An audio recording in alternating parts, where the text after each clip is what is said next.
ঢাকা বিশ্ববিদ্যালয়ের শহীদুল্লাহ হল, room number 1120 number. একটা ছেলে থাকে যার নাম নিলয়। ছেলেটা দেখতে শ্যামলা আকৃতির, হ্যাংলা টাইপের। সারাদিন চোখে একটা মোটা ফ্রেমের চশমা পরে থাকে। মাথার চুলগুলো কোঁকড়ানো, অনেকটা বড় বড় আকৃতির। মুখে খোঁচা খোঁচা দাঁড়িয়ে আছে, দেখতে বেশি একটা খারাপ না। কিন্তু ভার্সিটির কেউ নিলয়ের সাথে মিশতে চায় না, কারণ নিলয় অনেক বোকা, সহজ সরল একটা ছেলে। ক্যাম্পাসের সকলে নিলয়কে এক নামে চেনে, ইনোসেন্ট বয়। নিলয় অনার্স শেষ বর্ষে পড়েছে, কিন্তু ছোট বড় সবার কাছে সে একজন মজার পাত্র। হবে নাই বা কেন, একটা ছেলে যদি ঢিলেঢালা পোশাক আশাক পরে ক্যাম্পাসে ঘুরে বেড়ায়, সাথে আবার বোকার মতো কথাবার্তা বলে, তাহলে তো সে হাসির পাত্র হবেই। নিলয়ের কাছে একটা ল্যাপটপ আছে, যেটা অনেক দামি। সে সারাক্ষণ রুমের ভেতর বসে বসে সেই ল্যাপটপে কী যেন করে। একজন সাইকোলজি স্টুডেন্টের মন যে ল্যাপটপে এত আসক্ত, এটা নিলয়কে না দেখলে বোঝাই যেত না। অন্য সব রুমগুলোতে 3-4 জন মিলে থাকে, কিন্তু নিলয় একা একটা রুমে থাকে। তার সাথে কেউ থাকতেও চায় না, কারণ নিলয় অনেক চুপচাপ থাকে, কারোর সাথে প্রয়োজন ছাড়া কথা বলে না। সবাই বিরক্ত নিলয়ের ওপর। এমন একটা ছেলে কিভাবে কারোর সাথে কথা না বলে থাকতে পারে। সকাল 10টা, নিলয় ক্যাম্পাসে প্রবেশ করে। অন্য দিনের মতো করে আজকেও ক্যাম্পাসের মাঠের কোণে কোণে স্টুডেন্টরা বসে বসে আড্ডা দিচ্ছে। কোনো কোনো ছেলে আবার তাদের প্রেমিকার হাত জাপটে ধরে বসে বসে তাদের দুজনের প্রেমালাপ করছে। তারা সবাই তাদের মতো ব্যস্ত। এই ক্যাম্পাসে 2টা গ্রুপ আছে। একটা হলো লেডি গ্রুপ, যার প্রধান হলো তিতলি। অন্য আরেকটা বয়েজ গ্রুপ, এটারও লিডার আছে, যার নাম আরিয়ান। 2টা গ্রুপের একই কাজ, আর সেটা হলো এই ক্যাম্পাসের বোকাশোকা ছেলে মেয়েদেরকে জার্ক দেওয়া। অন্য দিনের মতো আজকে এটাই হচ্ছে। নিলয় তার ডিপার্টমেন্টের দিকে যাবে, তখনই 2 দিক থেকে 2 গ্রুপের সদস্যরা ডাক দেয় নিলয়কে। নিলয় স্থির হয়ে দাঁড়িয়ে যায়। এখন কোথায় যাবে সে? ছেলেদের দিক থেকে ডাকছে সাকিব নামের একটা ছেলে, আর মেয়েদের দিক থেকে অন্তি নামের একটা মেয়ে ডাকছে। নিলয় মনে মনে ভাবছে, আরিয়ান হচ্ছে এই ভার্সিটির ভিপি প্লাস ছাত্র। তার বাবা হচ্ছেন একজন রাজনৈতিক নেতা, যার ক্ষমতার কারণে কেউ তার দিকে মুখ তুলে কথা বলতে পারে না। অন্যদিকে তিতলি এই শহরের কমিশনারের মেয়ে, ভার্সিটির সকলের ক্রাশ বলতে গেলে সে। তবে তাকে একজন খুব ভালোবাসে, আর সেটা হলো আরিয়ান।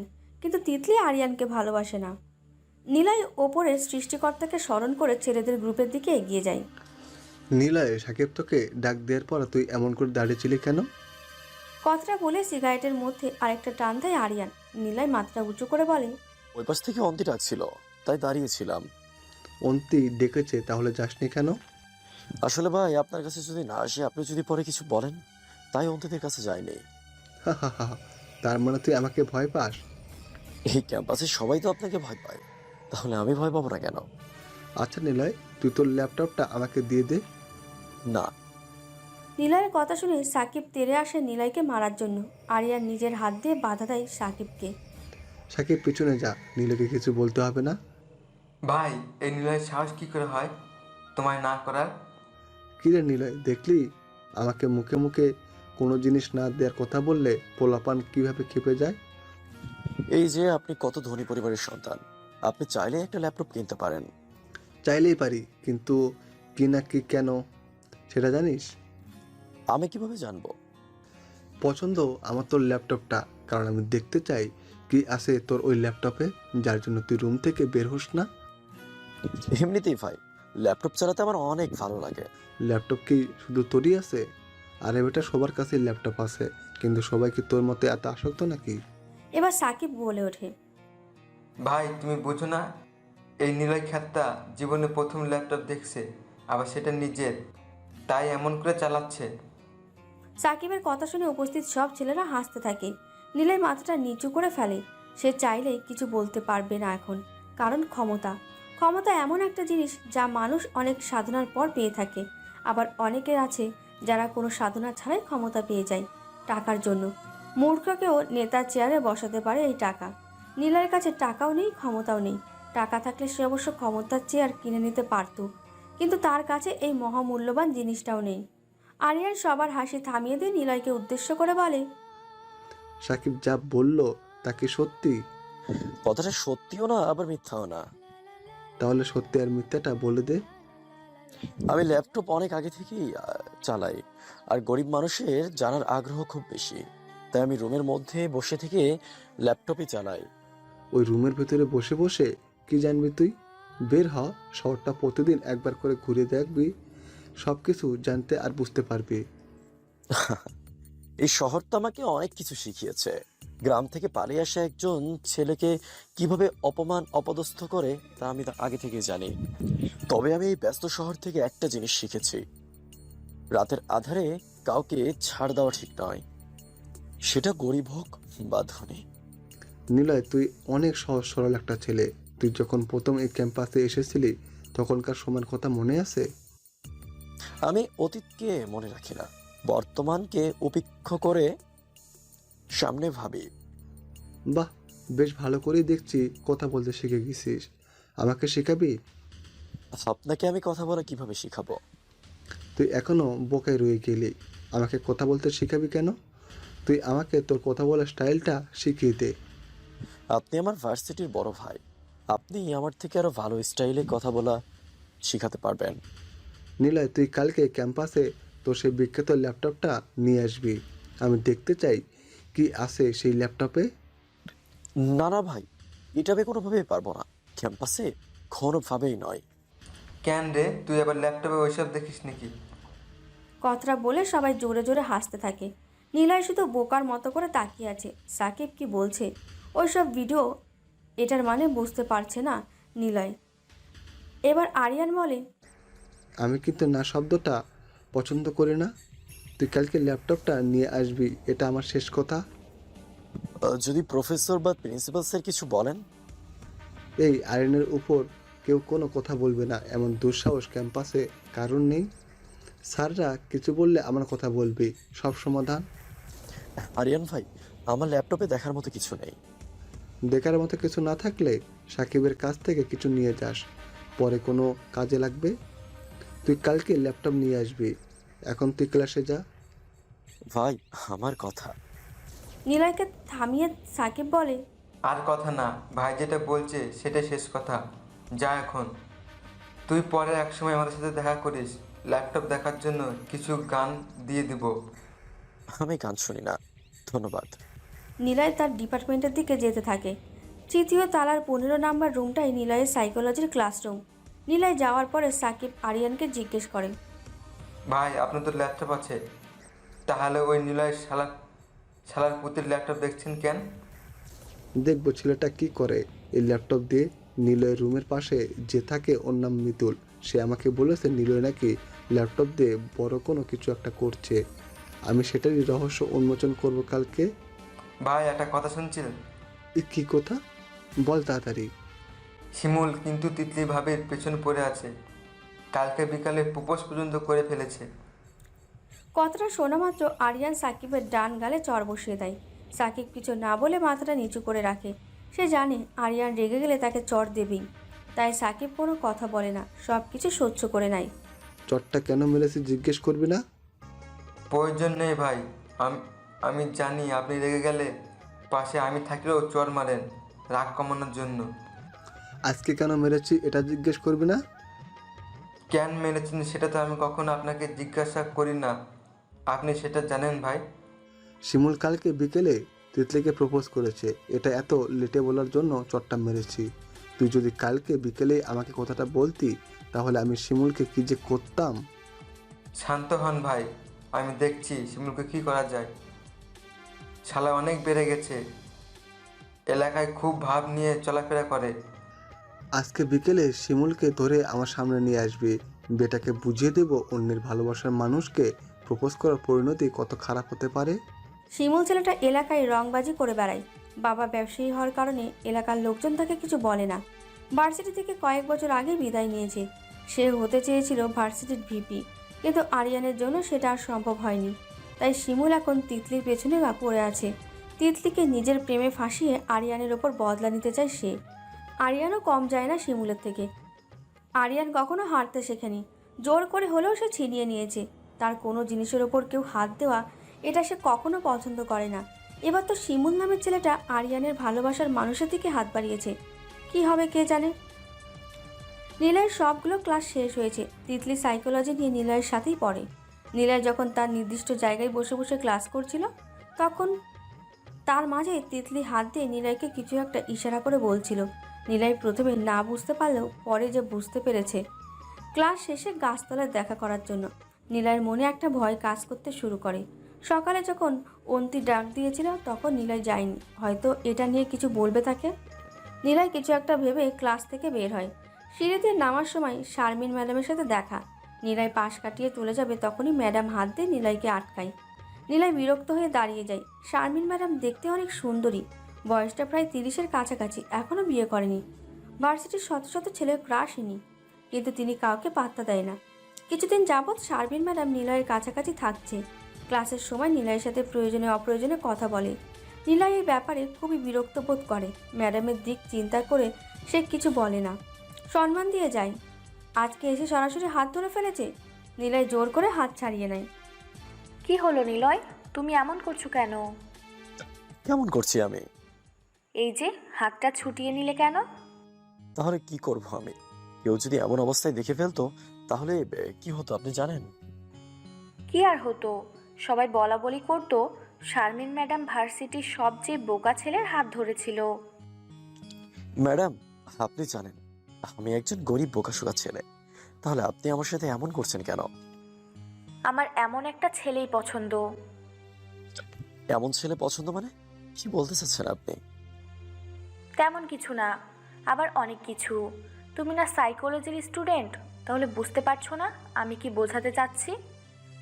দেখেন ম্যাডাম, আমি বুঝতে পেরেছি আহ, আপনি কি বলতে চাচ্ছেন, কিন্তু এটা কোনোভাবেই সম্ভব হবে না। আমি ছাত্র, আপনি শিক্ষিকা। বাহ, তুমি তো খুবই ইন্টেলিজেন্ট বয়। আমার না বলা কথা তুমি বুঝে গিয়েছো। ম্যাডাম, আমার একটা গুরুত্বপূর্ণ কাজ আছে, আমার এখন যেতে হবে। যেতে হলে যাও, আমি বাধা দিব না, তবে যেখানেই যাও আমাকে বলে যেতে হবে কিন্তু। নিলয় পড়ে গেছে বড় ঝামেলায়। এখন যদি তিতলির কথা বলে তাহলে কি করবে যে ম্যাডাম? এই কথা না বলে উপায় নেই। আসলে ম্যাডাম, আমাদের ডিপার্টমেন্টের অন্তি নামের মেয়েটা আমাকে ডেকেছিল, তাই এখন তার কথাটা শুনে আসতে হবে। যাবে যাও, তবে তুমি মেয়েদের দিকে তাকিয়ে থাকবে না। ওই চোখ জোড়া শুধু আমায় দেখবে। নিলয় কথাটা শোনা মাত্র এক দৌড়ে সিঁড়ি বেয়ে নিচে চলে আসে। শারমিন ম্যাডামকে দেখলেই নিলয়ের মনের ভেতর ভয় কাজ করে, তাই সে যত পারে পালিয়ে ঘুরে বেড়ায়। গাছতলায় অনেকগুলো মেয়ে বসে আছে। নিলয় সেদিকে যায়। তারপরই রাত 8:30। আদনান সাহেব পুকুর পাড়ে বসে আছে। 4 একর জমির ওপর পুকুরটা খনন করা। আদনান সাহেব হচ্ছে ঢাকা শহরের মেয়র। অনেক ক্ষমতাবান তিনি, মন্ত্রীদের থেকেও বেশি। শহরের লোকের কাছে আদনান সাহেব যেমন ভালো, ঠিক তেমনি আবার খারাপ। তার ভালো মানুষের চেহারার নিচে তিনি কেমন সেটা তারই একমাত্র জানাচ্ছে। এখন বাংলার আশ্বিন মাস চলছে। শীতের এখনো দেখা মেলেনি, তবে রাতের শেষ প্রহরে বোঝা যায় শীত যে সামনে চলে আসছে। আদনান সাহেব পাঞ্জাবির পকেট থেকে একটা সিগারেট প্যাকেট বের করে। দামি ব্র্যান্ডের সিগারেট। বড়লোক মানুষ, তিনি কম দামি সিগারেট খেলে জনগণ কি মনে করবে? চাঁদের স্পষ্ট আলো পুকুরের পানিতে পড়ছে। পরিবেশটা দেখতে অনেকটা অন্যরকম লাগছে। আদনান সাহেবের বাড়ির এরিয়াটা বিশাল, কিন্তু বাড়িতে লোকজন নেই বললেই চলে। আদনান সাহেব আর ওনার মেয়ে শ্রাবণী থাকে শুধু। আরও আছে বাসার কাছের লোক, এছাড়া আর কেউ থাকে না। আদনান সাহেবের কোনো আপনজন নেই, কারণ তিনি পালিয়ে বিয়ে করেছে, তাই পরিবারের কেউ ওনার সাথে কোনো যোগাযোগ রাখেনি। তিনি নিজেও চায়নি কারোর সাথে যোগাযোগ রাখার জন্য। অনেক কষ্ট মনের ভেতরে পুষে রেখেছেন, তিনি প্রকাশ করে বলার মতো কেউ নেই। আদনান সাহেব চিন্তায় মগ্ন হলেন। কালকে সকালে আরিয়া আসবে। আরিয়া হচ্ছে স্বরাষ্ট্রমন্ত্রীর ভাগিনা, তবে সেটা আপন নাকি পর এটা জানেন না আদনান সাহেব। আপন যে না এটা তাকে দেখেই বোঝা যায়, কারণ স্বরাষ্ট্রমন্ত্রী মোস্তফা কামালের চেহারার সাথে আরিয়ার কোনো মিল পাওয়া যায় না। কেন যে আরিয়াকে মোস্তফা কামাল এখানে পাঠাচ্ছে বুঝতে পারছে না আদনান সাহেব এখনও। তবে এটা যে কোনো একটা রাজনৈতিক চাল সেটা বেশ ভালো করেই বুঝতে পারছেন তিনি। কিছু করার নেই এখন। আদনান সাহেবের হাত দুটো বাঁধা রাজনৈতিক কাঠগোড়ায়। বাবা, তুমি এখানে এসে বসে আছো? আমি কখন থেকে খুঁজতেছি তোমাকে। আদনান সাহেব পেছনে ফিরে তাকায়। শ্রাবণী দাঁড়িয়ে কথাটা বলছে। শ্রাবণীকে দেখে আদনান সাহেব তাড়াতাড়ি করে সিগারেটটা পুকুরের পানিতে ফেলে দেয়। সিগারেটের প্যাকেটটাও পাঞ্জাবির পকেটে লুকিয়ে ফেলে, কারণ একটাই, শ্রাবণী এটা পছন্দ করে না। ডাক্তার নিষেধ করেছেন আদনান সাহেবকে সিগারেট খাওয়ার জন্য। শুধু ডাক্তার না, ওনার মেয়ে শ্রাবণীও না করেছে। এখন আদনান সাহেব এমন ভাব করছে যে তিনি সিগারেট খান না, অনেক আগে ছেড়ে দিয়েছে। বাবা, তুমি সিগারেট টানছিলে এতক্ষণ এখানে বসে বসে? না না, কোথায় আমি সিগারেট টানছিলাম? আমি নিজ চোখে দেখেছি তুমি আমাকে দেখে জ্বলন্ত সিগারেটটা পুকুরের পানিতে ফেলে দিয়েছো। ওটা তুই ভুল দেখেছিস, মনের ভুল হতে পারে। কি জানি কি হবে। শোন শ্রাবণী, কালকে সকালে আমাদের বাসায় একটা মেহমান আসবে, অনেক দিন থাকবেও। শ্রাবণী অনেকটা খুশি হয়ে যায় বাবার মুখের কথাটা শুনে, কারণ শ্রাবণীর বান্ধবীরা ছাড়া আর কেউ আসে না এই বাড়িতে। রহিমা খালার মেয়ে তুষি, তার সাথে মজা করে দিন পার করে শ্রাবণী। রহিমা হচ্ছে শ্রাবণীদের বাসার কাজের বুয়া। রহিমা তার সাথে করে নিজের 9 বছরের বাচ্চাকে নিয়ে আসে। মেয়েটার নাম তুষি। শ্রাবণী অনেক পছন্দ করে তুষিকে, তাই সে নিজে তুষির জন্য ভালো জামা কাপড় কিনে দেয়।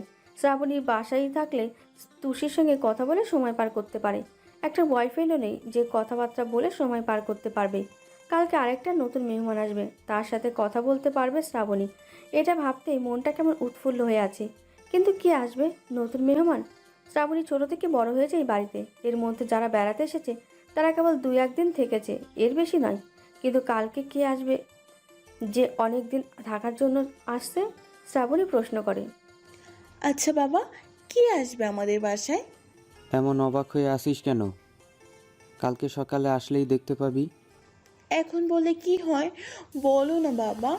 এখন বলা যাবে না, তাকে কাল সকালেই সারপ্রাইজ দিয়ে তাক লাগিয়ে দেব। এমন একটা সুন্দর মনোমুগ্ধকর রাতের মুডটাই নষ্ট করে দিলে তুমি। কালকে সকালে সব মুড একসাথে ভালো হয়ে যাবে। এখন তাড়াতাড়ি যে ঘুমিয়ে পড়ো। সকাল সকালে মেহমান আসার আগে কিছু কাজ করতে হবে তোমাকে। কি এমন গুরুত্বপূর্ণ কাজ করতে হবে আমাকে? ঘর সুন্দর করে গোছাতে হবে।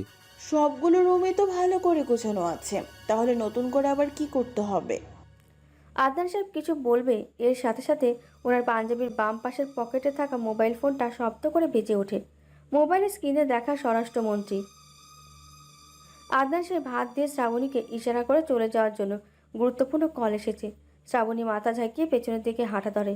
আদনান সাহেব কলটা রিসিভ করে কানে লাগায়। আসসালামু আলাইকুম স্যার। ওয়ালাইকুম আসসালাম। তা কি খবর আদনাম সাহেব, দিনকাল কেমন চলছে? এই তো ভালো আছি আপনাদের দোয়ায়। আর দিনকাল মোটামুটি ভালোই চলছে। ভালো চললেই ভালো, সকল প্রশংসা ওই উপরের সৃষ্টিকর্তার প্রতি। স্যার বলছিলাম কি, আপনার ভাগিনা আরিয়ান কালকে কয়টার দিকে আসবে আমার বাসায়? আমি জিজ্ঞাসা করেছিলাম আরিয়াকে, সে বলল সকাল 9টা, 10টার দিকে পৌঁছে যাবে। আমি তাহলে সব কিছুর ব্যবস্থা করে ফেলছি স্যার। করে ফেললেন, পরে আবার সময় পাবেন না আদনাম সাহেব। আমি তাহলে রাখছি এখন। আদনান সাহেব বড় করে একটা সালাম দিয়ে ফোনটা কেটে দেয়। মোবাইল থেকে আরিয়ার একটা ছবি বের করে ভালো করে দেখতে থাকে আদনান সাহেব। আরিয়ার চেহারাটা শ্যামলা বর্ণের, মাথায় কোকড়ানো চুল, উচ্চতা 6 ফুট 5 ইঞ্চির কম হবে না, দেখতে অনেক স্মার্ট। শ্রাবণী আর আরিয়া একসাথে দাঁড়ালে বেশ মানাবে দারুণ দুজনকে। যদি কোনোভাবে স্বরাষ্ট্রমন্ত্রীর সাথে আত্মীয়তা করতে পারা যায় তাহলে আদনান সাহেবের ক্ষমতা আরও বেড়ে যাবে। আদনান সাহেব এটা চিন্তা করতেই মাথায় আরেকটা বুদ্ধি চলে আসে।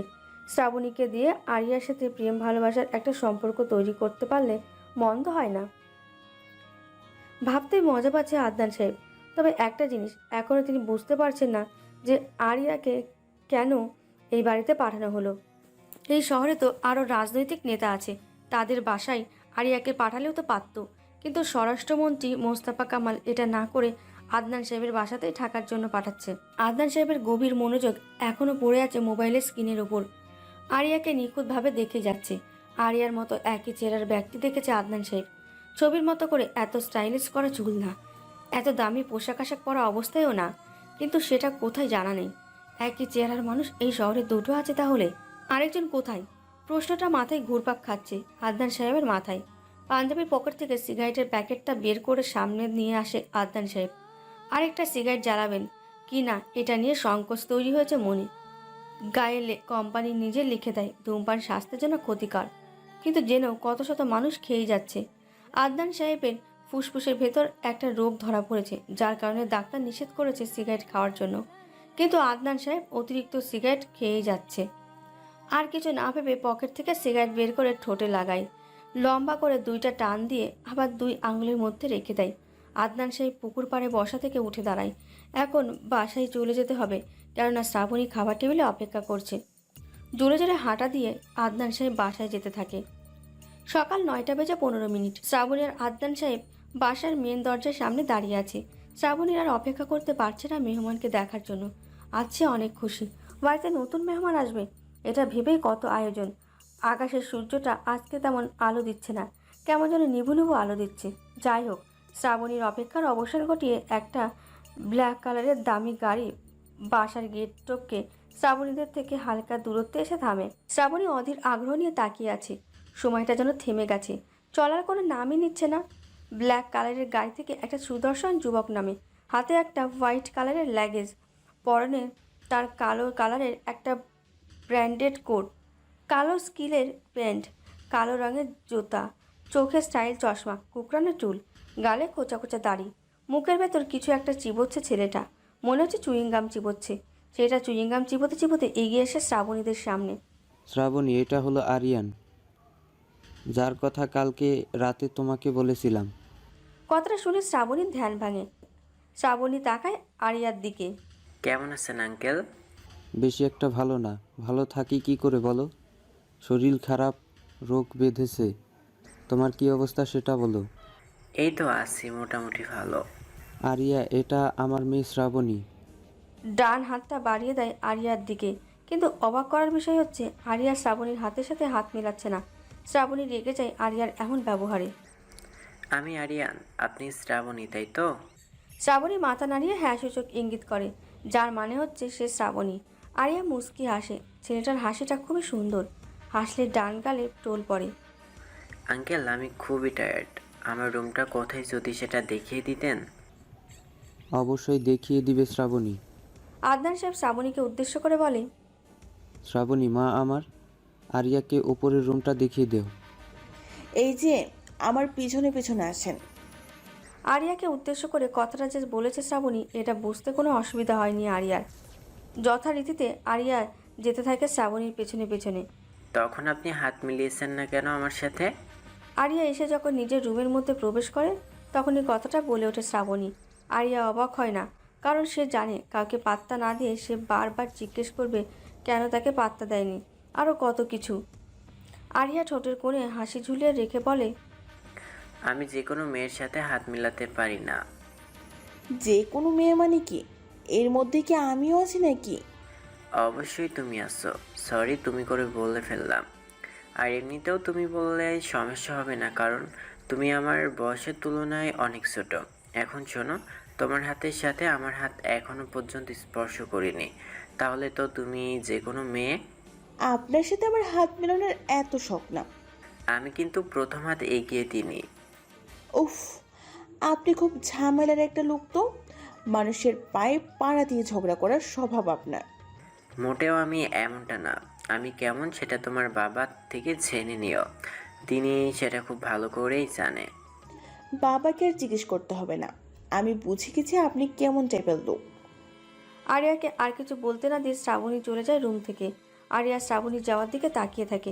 মেয়েটাকে দেখলে কেউ বলবে না সে এতটা রাগী। কি তার রাগের ধরন! মিনিটও লাগলো না, একটা কথা রেগে গেছে। মেয়ে মানুষের রাগ কম, ইমোশন বেশি। রাগ যে কম তা না, তারা রাগ করে কিন্তু সেটা অতিমাত্রায় প্রকাশ করে না। মেয়েরা তাদের ইমোশনটা বেশি প্রকাশ করে, ছেলেদের ক্ষেত্রে এটা বিপরীত। ছেলেরা দেখায় অনেক কিছু, নিজের ভেতরে ইমোশনটা সহজে প্রকাশ করতে পারে না। আরিয়া শরীর থেকে কোটটা খুলে ফেলে। কোটের নিচে সাদা কালারের শার্টের 2-3টা বোতাম খুলে আস্তে আস্তে গিয়ে ব্যালকনিতে দাঁড়ায়। বাসাটা এত উঁচু না, যার কারণে দূর দিগন্তে কিছু দেখা যাচ্ছে না। তবে বেলকনির সামনে সুন্দর একটা পুকুর আছে। পুকুরটা অনেক বড়। আরিয়া পুকুরের দিকে তাকিয়ে কিছু একটা ভেবে নিজে নিজে হেসে দেয়। সকাল 10টা। নীলাই গুটি গুটি পায়ে ক্যাম্পাসে প্রবেশ করে। অন্য দিনের মতো খালি হাতে আসছে না সে। কাঁধে ব্যাগ ঝুলে আছে, যেটা নিয়ে সে 4 বছর ধরে ভার্সিটিতে আসছে। নীলয়ের হাতে একটা চতুর্ভুজ আকৃতির কালো কালারের ব্যাগ। কম বেশি অনেকে তাকিয়ে আছে নীলয়ের হাতের দিকে, কেননা নীলয়ের হাতের যে ব্যাগটা রয়েছে সেটা দেখে বোঝা যাচ্ছে যে ব্যাগটা অনেক দামি। কিন্তু এত দামি ব্যাগ নীলয়ের কাছে কি করে? কি আছে এই ব্যাগে? ব্যাগটা যেহেতু দামি, নিশ্চয়ই ব্যাগের ভেতরে জিনিসটা দামি হবে হয়তো। সবার একটা আগ্রহ দেখা যাচ্ছে নীলয়ের হাতের ব্যাগের প্রতি। ক্যাম্পাসের বড় মাঠের এক কোণে বাইকের ওপর আরাম করে বসে আছে আরিয়ান। তার সাথে রয়েছে ছেলে গ্রুপের কিছু বখাটে সদস্য। ছেলেগুলো বেশি একটা সুবিধার না। যত ধরনের খারাপ কাজ আছে সবখানে তাদের পাওয়া যায়। ছেলেদের থেকে অন্য পাশে গাছতলায় বসে আছে তিতলি, যার সাথে রয়েছে তার বান্ধবীরা। নিলয় তিতলিদের কাছে এখন যেতে চায় না। কালকে কি হয়েছে এটা ভাবতেই নিলয়ের ভয় কাজ করে। কারণ গতকালকে নিলয়কে খুব বাজেভাবে অপমান করে তিতলি আর তার বান্ধবীরা মিলে। নিলয় ভেবে নিয়েছে এই ক্যাম্পাসে থাকতে হলে সবার অপমান সহ্য করতে হবে। কষ্ট করলেই এর ফল ভালো পাওয়া যায়, আর কষ্ট ছাড়া এই পৃথিবীতে সহজে কিছু পাওয়া যায় না। যদি কোনো কিছু কষ্ট না করে অর্জন করে তাহলে সেটা একসময় শেষ হয়ে যায়। আবার যেটা নিজে কষ্ট করে অর্জন করে সেটার মূল্য অনেক বেশি, না চাইতেও সেটা রয়ে যায় অনেক কাল। নিলয়ের আশা সে একজন সাইকোলজিস্ট হবে, তাই থেকে এই ভার্সিটি থেকে ভালো একটা বড় ডিগ্রি অর্জন করতে হবে। সে সহজ সরল বোকা টাইপের একটা ছেলে, মানুষজন তার সাথে মজা করবে, এটাই এখনকার যুগের নিয়ম। দেশের আধুনিকতার সাথে সাথে ছেলেমেয়েরা নিজেদেরকে পরিবর্তন করে ফেলেছে, কিন্তু এই নিলয় সেই প্রাচীন যুগের মতোই রয়ে গেছে। তাই নিলয়কে কেউ পছন্দ করে না। নিলয় তাড়াতাড়ি করে গিয়ে আরিয়ানের সামনে দাঁড়ায়, দামি ব্যাগটা আরিয়ানের দিকে এগিয়ে দেয়। আরিয়ান এটা দেখে নিলয়কে জিজ্ঞেস করে, নিলয়, এটা কিসের ব্যাগ? দেখতে তো অনেক দামি মনে হচ্ছে, তা এটা আমার দিকে এগিয়ে দিচ্ছিস কেন? ও ভাই, আপনি যে গতকাল বলেছিলেন, আজকে কি ভুলে গিয়েছেন? এই, আমি কি যেন বলেছিলাম ঠিক মনে করতে পারছি না, তুই বলে দে। আপনি বলেছিলেন যে আমার ল্যাপটপটা আজকে নিয়ে আসতে। আপনি কি যেন দেখবেন নাকি বলেছিলেন? ও, মনে পড়েছে, তাদের ল্যাপটপটা এই ব্যাগের মধ্যেই তো আছে। তাহলে নিলয়ের হাত থেকে ল্যাপটপটা নিয়ে নেয় আরিয়ান। সাকিব এসে ব্যাগটা খুলে দেয়। ব্যাগের ভেতর থেকে কালো কালারের অ্যাপেল কোম্পানির একটা ল্যাপটপ বের করে আরিয়ানের হাতে দেয় সাকিব। ল্যাপটপটা অন করে আরিয়ান। স্ক্রিনের ওপর একটা অদ্ভুত ছবি ভেসে উঠেছে। লাল কালারের কোট পরে মুখে মাস্ক লাগিয়ে একটা ছেলে দাঁড়িয়ে আছে, কাঁধে ঝুলে আছে কালো ব্যাগ। আরিয়ান তাকায় নিলয়ের দিকে। নিলয় বুঝতে পারছে কেন তাকিয়েছে আরিয়ান। নিলয় মুচকি এসে বলে, ভাই, এটা একটা প্রফেশনাল হ্যাকারের ছবি। তুই এটা স্ক্রিনের উপর দিয়ে রেখেছিস কেন? আমি ওনার খুব বড় একজন ফ্যান, সেই জন্য স্ক্রিনের উপর দিয়ে রেখেছি। আরিয়ান কথা বলে সময় নষ্ট না করে ল্যাপটপটা চালাতে থাকে। নিলয়ের ল্যাপটপে তেমন কিছু নেই, 10-15টা ভিডিও গান আর কিছু গেম খেলার অ্যাপ রয়েছে। আরিয়ান বিরক্ত। নিলয় যেমন ল্যাপটপটা ঠিক তেমনই, দেখার মতো কিছুই নেই। আজে বাজে জিনিস রেখে দিয়েছে, বাচ্চাদের গেম। অনার্স শেষ বর্ষে একটা ছেলে পড়ে, সে নাকি বাচ্চাদের গেম খেলে, কেমন বোকা সে। আরিয়ান ল্যাপটপটা চতুর্ভুজ আকৃতির ব্যাগের ভেতরে ভরে নিলয়ের হাতে ধরিয়ে দেয়। নিলয় অবাক হয়ে জিজ্ঞেস করে, ভাই দেখা শেষ হয়ে গেছে? এ কি দেখার মতো আছে? যা দেখবো 10-15টা ভিডিও গান, তাও আবার প্রাচীন যুগের বাংলা সিনেমার গান, বাচ্চাদের খেলার গেম, এগুলো কেউ রাখে ল্যাপটপে? দেখলেন ভাই, আমি বলছিলাম না নিলয় এমন কিছু একটা করবেই রুমের ভিতরে বসে বসে। সেটাই তো এখন দেখতে পাচ্ছি। তা নিলয়, তুই কি এই গেম খেলার জন্য রুম থেকে বেরোস না? তা না ভাই, আমি রুমে বসে গুরুত্বপূর্ণ পড়াশোনা করি। এত পড়িস না, পরে আবার ঈশ্বরচন্দ্র বিদ্যাসাগর হয়ে যাবি। সাকিবের কথা শুনে সবাই হাসতে থাকে। সেটা যখন তখন হাসির কথা বলতে পারে। কারো যদি মন খারাপ থাকে তাহলে সাকিবের সাথে 5 মিনিট কথা বললে মন ভালো হয়ে যাবে। সাকিব ছেলেটাই এমন। আরিয়ান বলে, আপেল কোম্পানির ল্যাপটপ অনেক দামি, তুই এটা পেলি কোথা থেকে? আমার একটা চাচাতো ভাই, তিনি আমেরিকায় থাকেন, তিনিই পাঠিয়েছেন ওখান থেকে। ভালো সুযোগ সুবিধা তোর, চাচাতো ভাই আমেরিকায় থাকে, তাহলে তো তোরা খুব বড় লোক। আমরা গরিব, আমার চাচারা অনেক বড় লোক। শুনলাম তুই নাকি শারমিন ম্যাডামকে ভালোবাসিস। না ভাই, আপনি ভুল শুনেছেন। আমি ম্যাডামকে ভালোবাসতে যাব কেন? সে যাই হোক, তোকে যেন আর ম্যাডামের শরীরের ছায়ার আশেপাশে না দেখি। আমি ম্যাডামের আশেপাশেই থাকি না, যত পারি দূরে দূরে থাকি। যত পারবি তত দূরে থাকবি, পারলে ম্যাডামের ক্লাস পর্যন্ত করবি না। ভাই, তাহলে এখন আমি আসি, ক্লাসের অনেক দেরি হয়ে যাচ্ছে। যা বলেছি মনে আছে তোর? মনে আছে ভাই, তাহলে এখন আমি যাই। কথাটা বলে নিলয় হনহন করে ক্লাসের দিকে যেতে থাকে। নিলয় ভাবছে শারমিন ম্যাডামের কথাটা। কি সমস্যা এই ম্যাডামের? ভার্সিটিতে আরও কত সুন্দর সুন্দর ছাত্র আছে, ভালো ভালো স্যার আছে। ভার্সিটির কথা বাদ, এই শহরে ওনার জন্য কত পাত্র রেডি আছে, অভাব নেই। কিন্তু কেন তিনি বোকাশোকা ছেলের প্রতি এত দুর্বল? তিনি কি সত্যি মেয়ে? মেয়ে হবে না কেন? মেয়ে লোকের সব বৈশিষ্ট্য পাওয়া যায় শারমিন ম্যাডামের বৈশিষ্ট্যের ভেতর। রাস্তার সাধারণ জনগণ নিলয়ের প্রতি ক্ষিপ্ত, কারণ সে এই শহরের লোকের সাথে তাল মিলিয়ে চলার মতো না। অনেক বোকা সহজ সরল একটা ছেলে, কিন্তু সেই জায়গায় একটা ভার্সিটির ম্যাডাম নিলয়কে খারাপ ইঙ্গিত করছে। ভাবতেই শরীরে লোম দাঁড়িয়ে যায়। অবশ্য এখনকার যুগে এটা অসম্ভবের মতো কোনো বড় ধরনের সমস্যা না। সব কিছুই হয়ে যাচ্ছে সময়ের গতিতে। নিলয় এগুলো চিন্তা করতে করতে হাঁটতে থাকে। এই নিলয়, এদিকে আয়। নিলয় তীক্ষ্ণ দৃষ্টিতে তাকায়। তিতলি কথাটা বলছে নিলয়কে। নিলয়ের মাথায় আজগুবি চিন্তাভাবনা আসতে লাগলো। তিতলি কেন ডাকছে, আর এমন করে ঝাঁঝালো কণ্ঠ কেন? ডাকার স্টাইল শুনে মনে হচ্ছে কারোর ওপর কোনো কারণে রেগে আছে, আর সেই রাগটা এখন নিলয়ের ওপর ফেলবে। নিলয় গুটি গুটি পায়ে এগিয়ে যায় তিতলির কাছে। এখানে তিতলি একাই দাঁড়িয়ে আছে, সঙ্গে কোনো বান্ধবী নেই। নিলয়ের সংশয় হালকা দূর হয়। কোনো কথা বলে না নিলয়। ল্যাপটপ রাখা ব্যাগটা শক্ত করে ধরে রাখে। তিতলি প্রথমে জিজ্ঞেস করতে পারে কিসের ব্যাগ এটা। নিলয় যদি বলে ল্যাপটপ আছে এতে, তাহলে তিতলি কিছু একটা করে ফেলবে। সেটা যে ভালো কিছু করবে না, খারাপ কিছু একটা করবে, এটা জানে নিলয়। ব্যাগের ভিতর কি আছে? নিলয় যা ভেবেছে তাই হলো। তিতলি প্রথমে এটা জিজ্ঞেস করে বসেছে। কি জবাব দেবে নিলয় বুঝতে পারছে না। মিথ্যে বললেও কোনো কাজ হবে না। তিতলির যে কেমন মেয়ে এটা খুব ভালো করেই জানে নিলয়। তিতলি যদি কোনোভাবে বুঝে যায় যে নিলয় মিথ্যা কথা বলছে, তাহলে তিতলি ব্যাগটা এসে চেক করবে। তখন যদি সে দেখে ফেলে নিলয় মিথ্যা কথা বলেছে, তাহলে এর পরিণতি খুব খারাপ হবে।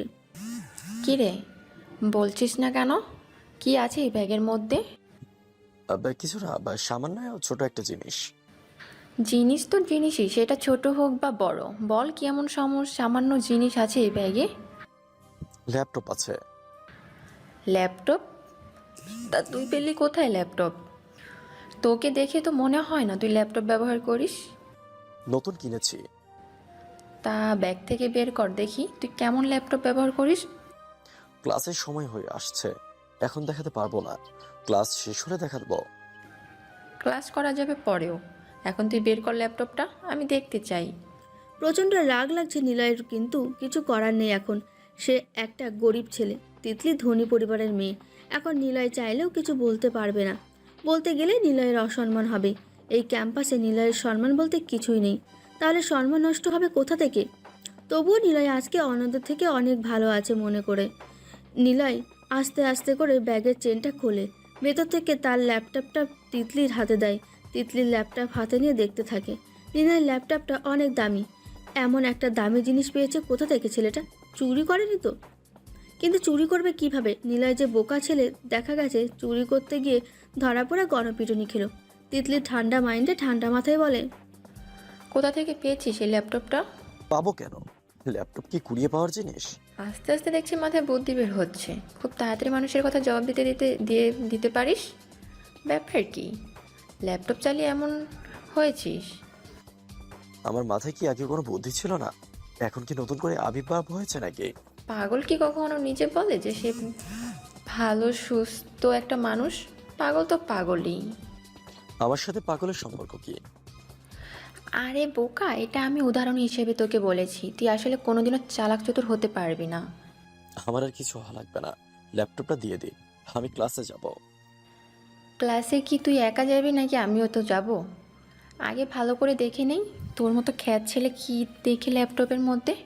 নিলয় নিজেকে অনেক কষ্টে স্বাভাবিক রাখার চেষ্টা চালিয়ে যাচ্ছে। কিছু বলতেও পারছে না তিতলিকে। সে তিতলির ক্ষমতাকে ভয় পায় না। ভয় পায় এটাই যে সে একটা মেয়ে মানুষ, যে কোনো সময় যে কোনো কিছু করে ফেলতে পারে। নীলের সবচেয়ে বেশি রাগ লাগে তখন যখন কেউ তার ল্যাপটপে হাত দেয়। সে যে কিভাবে নিজেকে এত কন্ট্রোল রাখে এটা নিজেও বুঝতে পারে না। তিতলি 5 মিনিট সময় নিয়ে নিলয়ের ব্যাগটা ঘাটাঘাটি করে, কিন্তু অবাক করার বিষয় হলো নিলয়ের ল্যাপটপে গেম ছাড়া অন্য কিছু নেই। তিতলি নিলয়কে বলে, তোর মতো ভার্সিটি পড়ুয়া একটা ছেলের কাছে এটা আশা করিনি আমি। তুই দেখছি আবার বাচ্চাদের গেম খেলিস, ব্যাপার কি? ব্যাপার কিছুই নয়, আমার গেম খেলতে ভালো লাগে, তাই আমি গেম খেলি। এতে কারো সমস্যা হবে তা জানা ছিল না। আমার ছোট একটা ভাই আছে, তুই যে একটা গেম খেলিস, কি যেন নাম?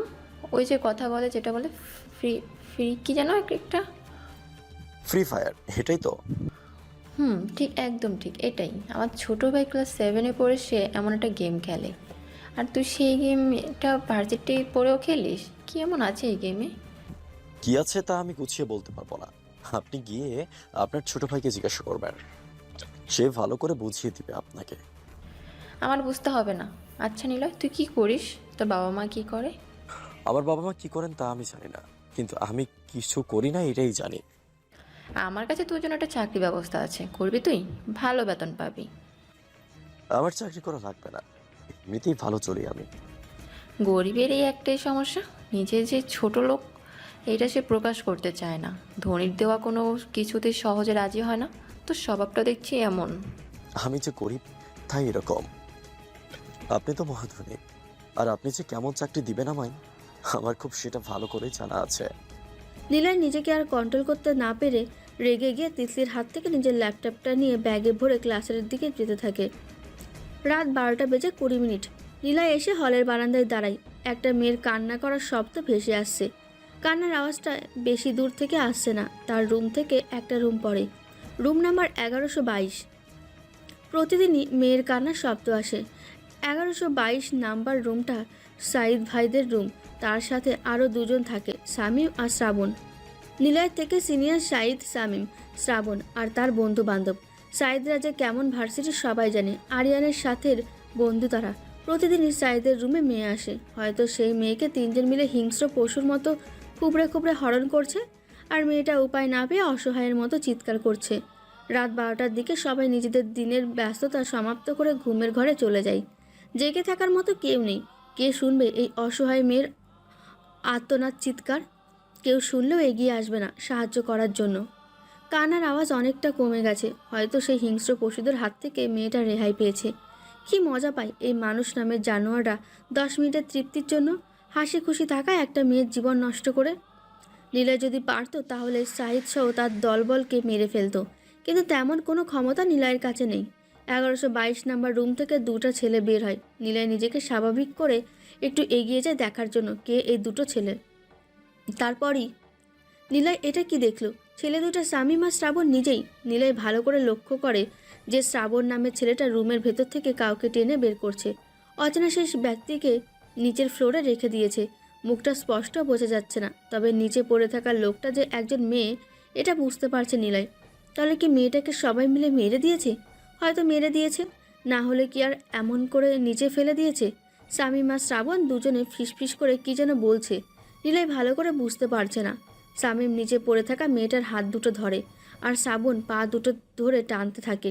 নিলয় ঘেমে যাচ্ছে, তার মানে সামনে ভয়ের কিছু হতে চলেছে। নিলয় মনে মনে বলতে না বলতেই হঠাৎ করে একটা শব্দ হয়।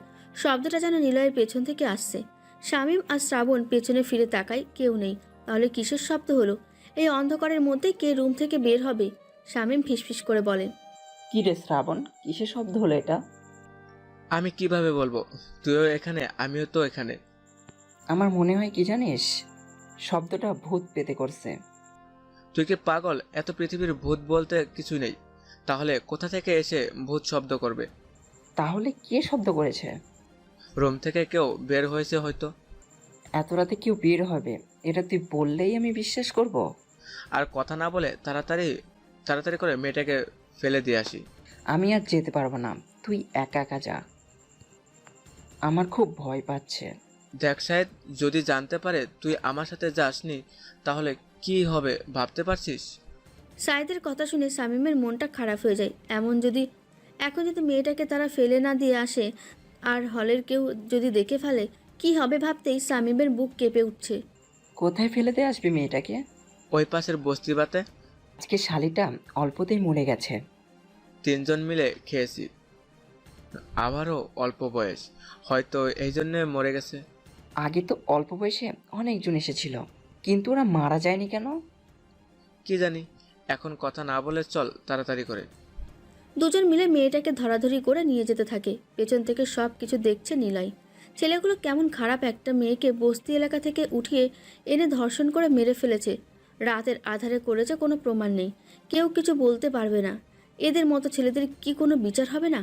এরা দিনের বেলা ভালো মানুষের সাথে মিলে ন্যায়বান হয়ে যায়, আর রাতের বেলা একটা অসহায় মেয়ের জন্য হিংস্র পশুর চেয়েও কম হয় না। এটাই কি মানুষের বৈশিষ্ট্য? এইসব করার জন্যই কি সৃষ্টিকর্তা সৃষ্টি করেছেন? হয়তো একদিন বিচার হবে এদের, সেটা নিশি রাতের গহীন অন্ধকারে। কারো হাঁটার শব্দ হচ্ছে, পা টিপে টিপে হাঁটছে। নিলয় দেওয়ালের চিপা থেকে বেরিয়ে আসে। শামীমদের লক্ষ্য করতে করতে অনেক দূর চলে এসেছে সে। এখন আবার রুমে যেতে হবে, অনেক রাত হয়েছে। এত রাত অবধি জেগে থাকলে পরে আবার সকালে উঠতে দেরি হয়ে যাবে। নীলয় যখন কয়েকটা রুম পার হয় তখনই কারো হাঁটার শব্দ আসে।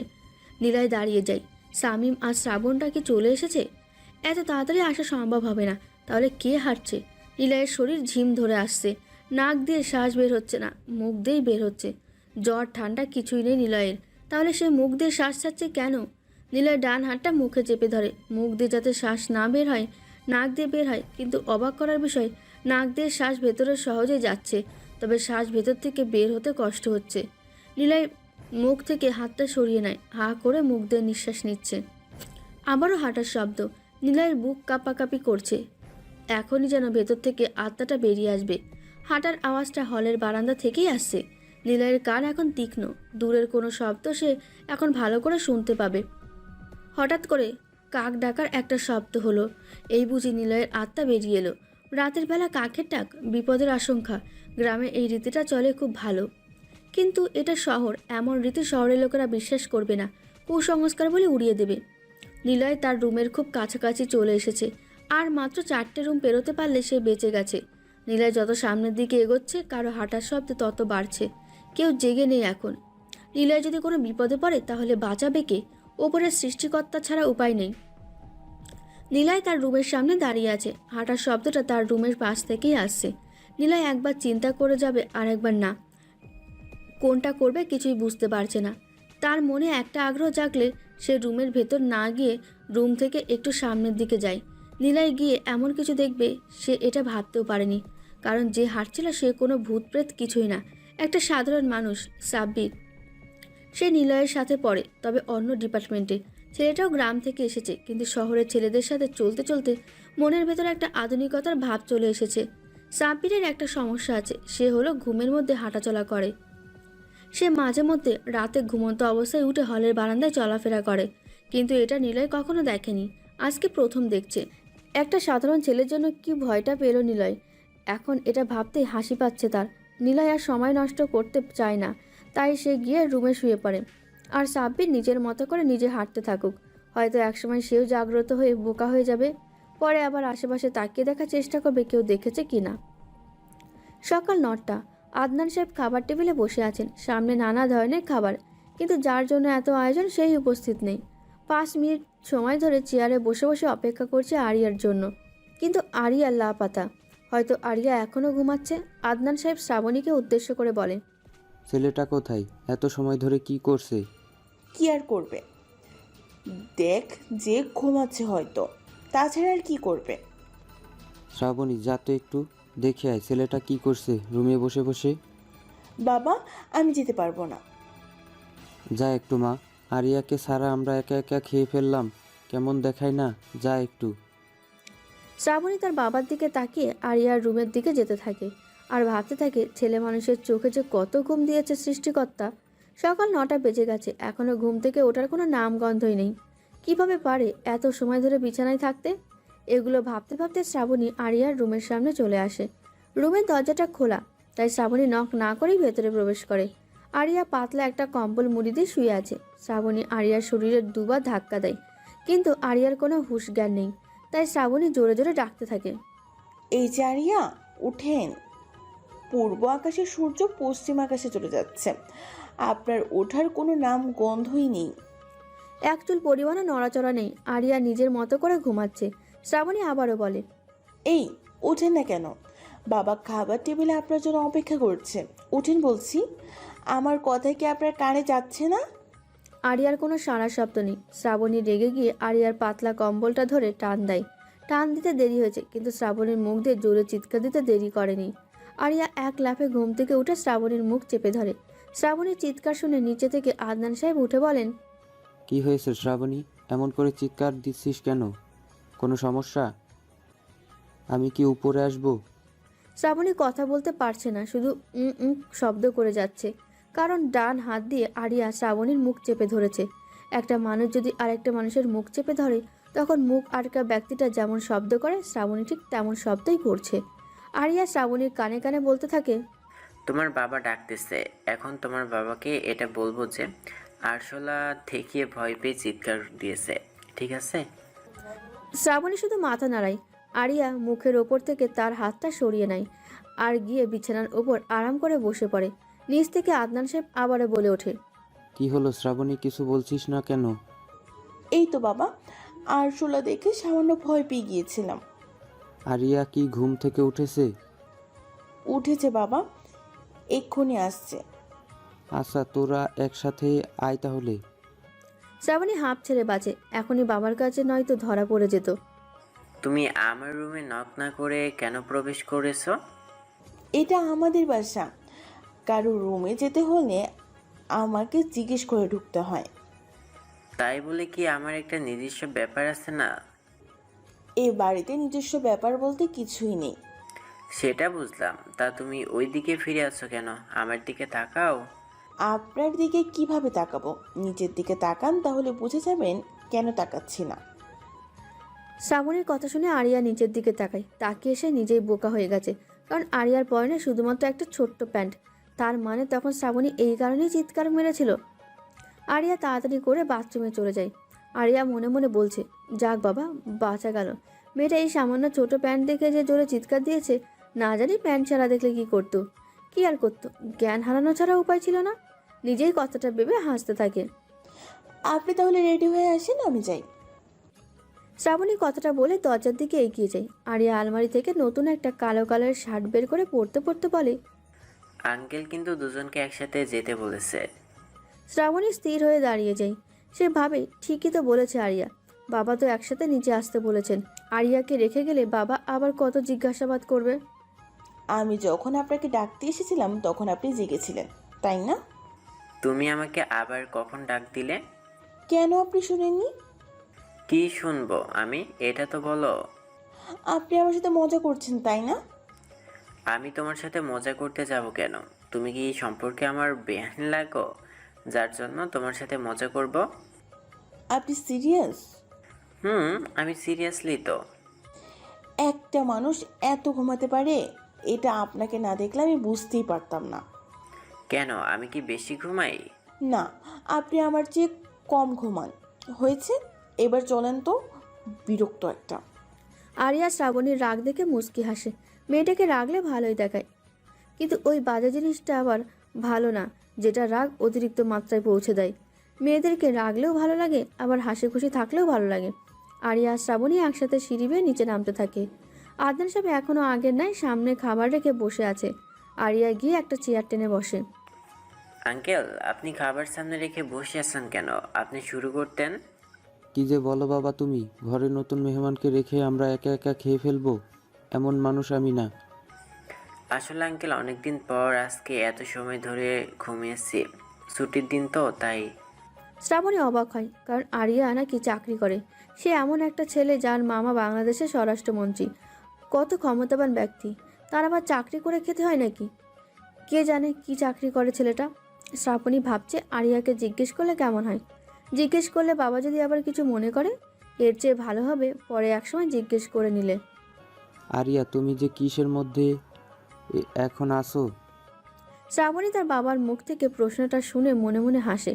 মেয়ের মনের কথা বাবা হয়তো বুঝতে পেরেছে, তা এই না হলে বাবা? আরিয়া ঠান্ডা মাথায় শান্ত কণ্ঠে উত্তর দেয়, আমি সিআইডিতে আছি বর্তমানে। আরিয়ার কাছ থেকে এমন কথা শুনে শ্রাবণীর মুখ থেকে খাবারটা পড়ে যায়। কি শুনেছে শ্রাবণী? আরিয়া নামের ছেলেটা ডিফেন্সে চাকরি করে, আর তার সাথে সে কত ধরনের কথা বলে ফেলেছে। না জানি আরিয়া আবার কি বলে ফেলে। আদনান সাহেব আরিয়ার কথাটা শুনে মুচকি এসে বলতে থাকে, তারপরই দেশে তো এখন খুব লুটপাট চলছে, তা এই ব্যাপারে তোমার ডিপার্টমেন্ট কি করছে? আরিয়া আদনান সাহেবের কথা জবাবে কিছু বলে না, মুখের ভেতরে থাকা নরম খাবারটা চিবোতে থাকে। আরিয়া কারো কথা শোনার পর সময় নেয়, কারণ সে ভাবে কথাটার উত্তর কেমন দিলে নিজের কাছে ভালো লাগবে, আবার অন্যের কাছেও ভালো লাগবে। তবে সে চেষ্টা করে যাতে তার বলা কথার জবাবে সবাই মুগ্ধ হয়। কেউ হয়তো হয়, আবার কেউ হয়তো হয় না, সেটা দেখে না আরিয়া। সঠিক জবাব দিলেই হলো। আরিয়া সকালের নাস্তায় খুব কম খাবার খায়, এটা বডি ফিটনেস ঠিক রাখার একটা গুরুত্বপূর্ণ কৌশল। খাবার খাওয়া সবারই প্রায় শেষ। আদনান সাহেব আরিয়ার থেকে কোনো জবাব না পেয়ে আবারও বলে, কি হলো আরিয়া, কিছু বলছো না যে? এইবারও আরিয়া মুখে কিছু বলে না, ডান হাত দিয়ে ইশারা করে বলে। সে খাবার সামনে নিয়ে কথা বলে না। আদনান সাহেব ইঙ্গিতটা বুঝতে পেরে আবার বলে, তাহলে খাবার খেয়ে শেষ করে সোফায় আরাম করে বসে কথা বলবো। আরিয়া মাথা ঝাঁকায়। শ্রাবণী বিষয়টা অনেকক্ষণ ধরে লক্ষ্য করছে। তার বাবা আদনান সাহেব কিছু বলছে, কিন্তু আরিয়া সেই কথার কোনো জবাব দিচ্ছে না। এতে করে একটা লোককে অপমান করা হয়। শ্রাবণী তার বাবার এই অপমান অনেক কষ্ট করে সহ্য করছে। এবার শ্রাবণী তার বাবাকে বলেন, বাবা, আজকাল দেখছি ব্যাংক থেকে টাকা চুরি বেশি হচ্ছে। বেশি না, শুধু অনেক বেশি। তোর এসব নিয়ে ভাবতে হবে না। আমাকে ভাবতে হয়, কারণ আমিও এই দেশের একজন নাগরিক। নাগরিক এটা ভালো কথা, কিন্তু তুই এটা আমাকে বলে লাভ কি? আমি তো এগুলো বন্ধ করতে পারবো না। তুমি পারবে না এটা আমি জানি, কিন্তু প্রশাসনের লোক কি করে বসে বসে টিভিতে সেই দিনও দেখলাম একটা ছোট ব্যাংক থেকে 17 কোটি টাকা চুরি হয়েছে। বিষয়টা আমিও শুনেছি। এটা নিয়ে জনগণ খুব ক্ষেপে আছে এখনো। প্রশাসনের উচিত আরও কড়া নজরদারির ব্যবস্থা করা, তাহলে ব্যাংক ডাকাতিগুলো বন্ধ হবে। আরিয়ার খাবার খাওয়া শেষ। সে বসা থেকে উঠে দাঁড়ায় আর আদনান সাহেবকে উদ্দেশ্য করে বলে, আঙ্কেল, এখানে কথা বলবো নাকি সোফায় বসে কথা বলবো? এখানেই বসে কথা বলো, শ্রাবণীও এখানে আছে। আরিয়া শ্রাবণীর দিকে তাকায়। মেয়েটার খাবার খাচ্ছে আর সাথে সাথে ঠোঁটজোড়া নাড়াচাড়া করছে। আরিয়া আবার নিজের জায়গায় বসে পড়ে। তা আঙ্কেল, কি যেন বলছিলেন তখন? ওই যে এটা, দেশে তো খুব লুটপাট হচ্ছে, এই ব্যাপারে তোমাদের ডিপার্টমেন্টের কথা কি? আমার ডিপার্টমেন্টের প্রস্তুতি নিয়ে আছে। দেশে এখন হ্যাকারের অভাব নেই, প্রশাসন এদের বিরুদ্ধে কিছুই করতে পারছে না। আদনান সাহেবের কথা শুনে আরিয়া মুচকি হাসে। দেশে নাকি হ্যাকারের সংখ্যা বেড়ে গেছে। 2-4টে ব্যাংক ডাকাতি হলেই এখন হ্যাকারের ওপর দোষ চেপে যায়। আসলে সত্যিই কি হ্যাকারের কাজ এইগুলো, নাকি অন্য কোনো ডাকাত দলের? আরিয়া খুব চিন্তায় পড়ে আছে। কিছুদিন আগে ব্যাংক থেকে টাকা চুরির বিষয়টি নিয়ে এখনও চোরকে ধরতে সক্ষম হয়নি। জনগণের টাকা খুব কমই ছিল সেই ব্যাংকে। যাদের টাকা ছিল তাদের মধ্যে কেউ কেউ রাজনৈতিক নেতা, ব্যবসায়ী। আদনান সাহেব বলে, কি হলো তোমার আরিয়া? তুমি হঠাৎ হঠাৎ চুপ হয়ে যাও কেন? তেমন কিছু না আঙ্কেল, ভাবছি আপনার কথায় কি জবাব দিব। আরে এত ভেবেচিন্তে বলতে হবে না, তুমি তোমার মতো করে বলো। আসলে আঙ্কেল, আমি কারোর সাথে কথা বলার সময় অনেক কিছু চিন্তা করে বলি, তাই আমার একটা সমস্যা হয় আর কি। এটা ঠিক আছে, কারো সাথে বলার আগে নিজেকে গুছিয়ে নিতে হয়। আঙ্কেল, আপনি যেটা বলছিলেন, আমার ডিপার্টমেন্টে হ্যাকারের বিরুদ্ধে কোনো ব্যবস্থা করেছে কি না? হ্যাঁ এটাই। তা কোনো ব্যবস্থা নিয়েছো? হ্যাকারকে কেউ কি ধরতে পারে? ধরতে পারবে না কেন? সাইবার জগতে একটা হ্যাকার অনেক বড় মাপের হয়ে থাকে। তারা নিজস্ব পরিচয় গোপন রাখে, কেউ তাদের আজ পর্যন্ত দেখেনি। তারা সাধারণ মানুষের ভিড়ে ঘুরে বেড়ায়। তাহলে কি সাইবার ক্রাইম এমনভাবে চলতে থাকবে? বন্ধ করার কোনো উপায় নেই? থাকবে না কেন, অবশ্যই আছে। সেটা কিভাবে? একটা হ্যাকারই পারে অন্যের আরেকটা হ্যাকারকে ধ্বংস করে দিতে। তোমাদের ডিপার্টমেন্টে কি এমন কোনো হ্যাকারের সন্ধান আছে যে পারবে খারাপ হ্যাকারটাকে ধ্বংস করে দিতে? আছে এমন একজন। সে কে, যার এত ক্ষমতা? নিলয়। নিলয়? কে এই নিলয়, যার এত ক্ষমতা? তুমি চিনো তাকে? আরিয়া কখনো দাঁত বের করে হাসে না, কারণ দাঁত বের করে হাসলে তাকে তেমন একটা মানায় না। তার হাসি পেলে সে মুচকি হাসে। কিন্তু আজকে আদনান সাহেবের এমন একটা কথা শুনে আরিয়া জোরে জোরে না হেসে পারে না। নিলয়কে খুব ভালো করে চেনে আরিয়া। অনেক বছর পুরনো সম্পর্ক রয়েছে তাদের মধ্যে, কিন্তু সেটা বাইরের কেউ জানে না। আরিয়ার হাসি দেখে আদনান সাহেব অবাক। সেটা এমন করে হাসছে কেন? কোনো সমস্যা নাকি? সমস্যা তো থাকার কথা না, তাহলে কেন এমন করছে আরিয়া? আরিয়া, বলছো না যে নিলয়কে তুমি চিনো না? নিলয়কে দেখা যায় না, সে নিজেকে সবার কাছ থেকে গোপন করে রেখেছে। তাহলে আমি কি করে দেখব? আরিয়ার কথা শুনে আদনান সাহেবের মুখটা ছোট হয়ে যায়। ওনার খুব শখ ছিল নিলয়কে দেখার, কিন্তু কি আর করার, কেউ আজ পর্যন্ত সেই হ্যাকার নিলয়কে দেখেনি। তবে আদনান সাহেব একটা জিনিস ভেবে নিলয়কে দেখার আশা ছাড়ে না। কথা চিন্তা করেই আদনান সাহেব আরিয়াকে বলে, আরিয়া, তোমাদের এসিপি দেখেনি নিলয়কে? আচ্ছা আঙ্কেল, আপনার এত আগ্রহ কেন নিলয়কে দেখার জন্য? জানি না কেন, সাইবার জগতের হ্যাকার নিলয় এই নামটা শোনার পর থেকেই তোকে দেখতে খুব ইচ্ছে জেগেছে আমার। আপনার এমন অবাস্তব ইচ্ছা পূরণ হবে না কখনো, কারণ আমি নিজেই নিলয়কে দেখার অনেক চেষ্টা করেছি, কিন্তু পারিনি। তাই আপনিও মনে হয় না পারবেন। বাবার ইচ্ছা আমি পূরণ করব। হঠাৎ শ্রাবণী কথাটা বলে ওঠে। শ্রাবণীর কথা শুনে বেশ মজা পায় আরিয়া। নিলয়কে নাকি সে দেখবে। আজ পর্যন্ত ডিপার্টমেন্টের কেউ দেখেনি এই নিলয়কে। তার নাম কি সত্যি নিলয়, নাকি নিজেকে সবার কাছ থেকে আলাদা রাখার জন্য এমন নাম? কেউ জানে না হ্যাকার নিলয়ের সম্পর্কে।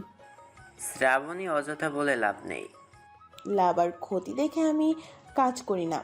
কেউ ব্যবসা করার আগে জেনে যায় না তার লাভ হবে নাকি ক্ষতি। লাভের আশায় কিন্তু মানুষ ব্যবসা করে। এখানে তুমি যা করতে চাচ্ছ তা কখনো সম্ভব না। নিলয় সে তো একটা মানুষ নাকি? এই বাংলাদেশে থাকে। আমি খুঁজে বের করব। শ্রাবণী, তোমার বাবা আকাশের চাঁদ ছোঁয়ার আশা করেছে। চাইলে কিন্তু এটাও সম্ভব। মানুষ পারে না এমন কোনো কিছুই নেই। মানুষের ধারাই তো সব কিছু সম্ভব। আরিয়া শ্রাবণীর প্রতি ক্ষিপ্ত। কেমন যেন মেয়েটা অন্য মেয়েদের থেকে যে আলাদা এটা বুঝে গেছে আরিয়া। বিরক্ত গলায় জবাব দেয় আরিয়া। বাংলাদেশটাকে ছোট মনে করছো তুমি। যদি মনে করে থাকো তাহলে সেটা ভুল। কোথায় খুঁজবে তুমি নিলয়কে? সেটা কি এই শহরের থেকে নাকি না অন্য শহরে থেকে? জানো তুমি, আমি বের করে ফেলবো। নিলয়কে বের করার জন্য আমি তোমাকে একটা কথা বলে দিতে পারি। সেটা হলো, নিলয় এই শহরেই থাকে। নিলয় কি যুবক নাকি বৃদ্ধ? আমি সেটা কিভাবে বলবো? কখনো তো সামনাসামনি দেখা হয়নি তার সাথে। তার মানে আপনার সাথে নিলয়ের মোবাইল ফোনে যোগাযোগ হয়েছে। আরিয়া বিস্মিত হয়ে গেল। শ্রাবণী মেয়েটা খুবই স্মার্ট। আধুনিক যুগের মেয়ে হবে নাই বা কেন? সব কিছুতে আধুনিকতার ছোঁয়া লেগেছে। মানুষের শরীরে না লাগলে হয়? আরিয়া ভাবতে পারেনি শ্রাবণীর সাথে সাথে বলে দেবে মোবাইল যোগাযোগের কথাটা। আরিয়া বলে, দু একবার হয়েছে তার সাথে মোবাইলে কথা। তাহলে আমাকে নিলয়ের মোবাইল নাম্বারটা দিন। আমি মোবাইল নাম্বারটা দিলেই তুমি যোগাযোগ করতে পারবে না। কেন পারবো না? কারণ তো অবশ্যই একটা আছে। সেটা কারণটা আমি জানতে চাই। আরিয়া যেন পাগল হয়ে যাবে। এই মেয়ে কাউকে ছাড় দেয় না মনে হয়। আর কোনো উপায় না পেয়ে আরিয়া নিলয়ের মোবাইল নাম্বারটা বলে দেয়। আরিয়া বলার সাথে সাথে শ্রাবণী নিজের মোবাইলের নাম্বারটা উঠিয়ে কানে লাগায়। দেখে মনে হচ্ছে নিলয়কে ফোন করছে। কিছুক্ষণ পর শ্রাবণী বিরক্ত হয়ে কান থেকে মোবাইলটা নামিয়ে টেবিলের উপর রাখে। ঘটনাটা আদনান সাহেব আর আরিয়া ভালো করে লক্ষ্য করেছে।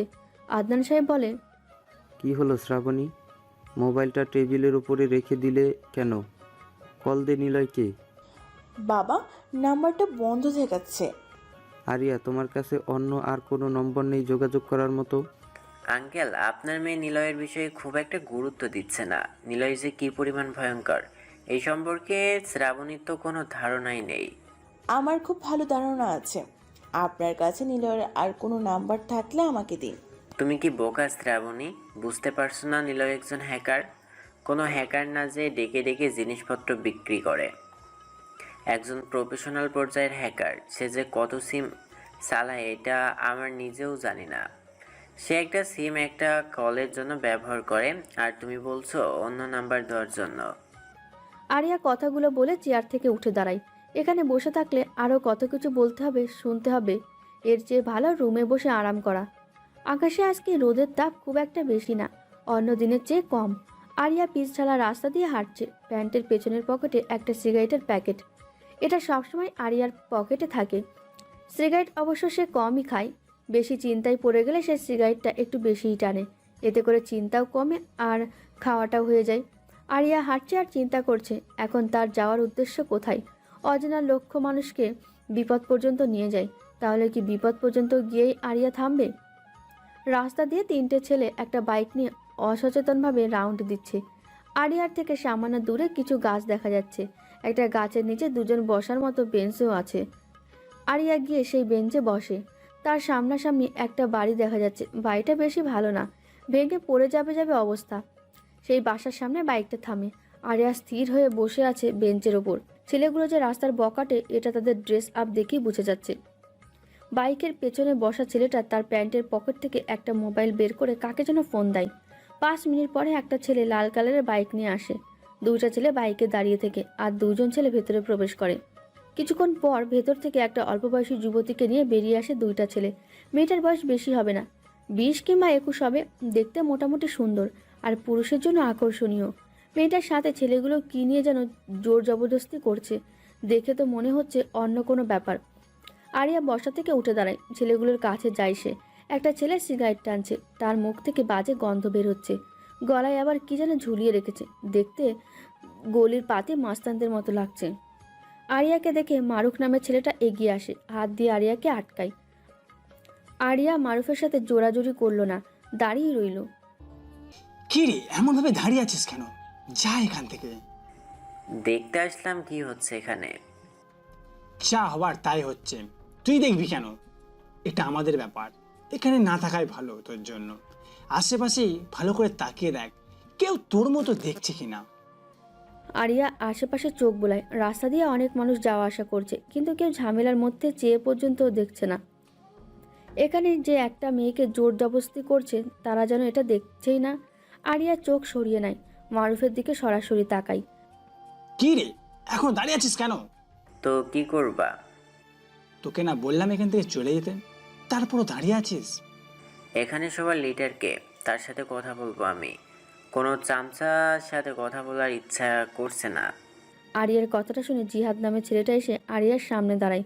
জিহাদের ঠোঁটের কোণে লম্বা একটা সিগারেট ঝুলে আছে, সেথায় একটা বড় ডান দিয়ে বলে, তারপরই আমার সাথে কথা বলবি? তা কি বলবি শুনি? জিহাদ নামের ছেলেটা সিগারেটের লম্বা একটা টান দিয়ে কথাটা বলে। বিষাক্ত ধোঁয়াগুলো আরিয়ার মুখের ওপরই ফেলে। আরিয়া হাত দিয়ে ধোঁয়াগুলো পরিষ্কার করে বলে, মেয়েটার সাথে জোরাজোরি করছেন কেন? সেটা কি তোকে বলতে হবে? বলার মতো উত্তর আপনার কাছে থাকলে আপনি আমাকে বলতে বাধ্য। মেয়েটা কি সম্পর্কে তোর কিছু হয়? সম্পর্ক কিছু হোক আর না হোক, আমার দায়িত্ব ঝামেলা থেকে মানুষকে উদ্ধার করা। তুই দেখছি পুলিশের কাজ করছিস। মানুষকে ঝামেলা থেকে উদ্ধার করা কি শুধু পুলিশেরই কাজ? আমি তোকে এত কিছু বলতে পারবো না। কেন বলতে পারবেন না? আপনি না বলতে পারলে মেয়েটাকে এখান থেকে কোথাও নিয়ে যেতে পারবেন না। তুই কি আমাকে আটকাবি? অবশ্যই আমি আপনাকে যেতে দিব না এখান থেকে, যথাযথ যুক্তি কারণ বলে যেতে হবে।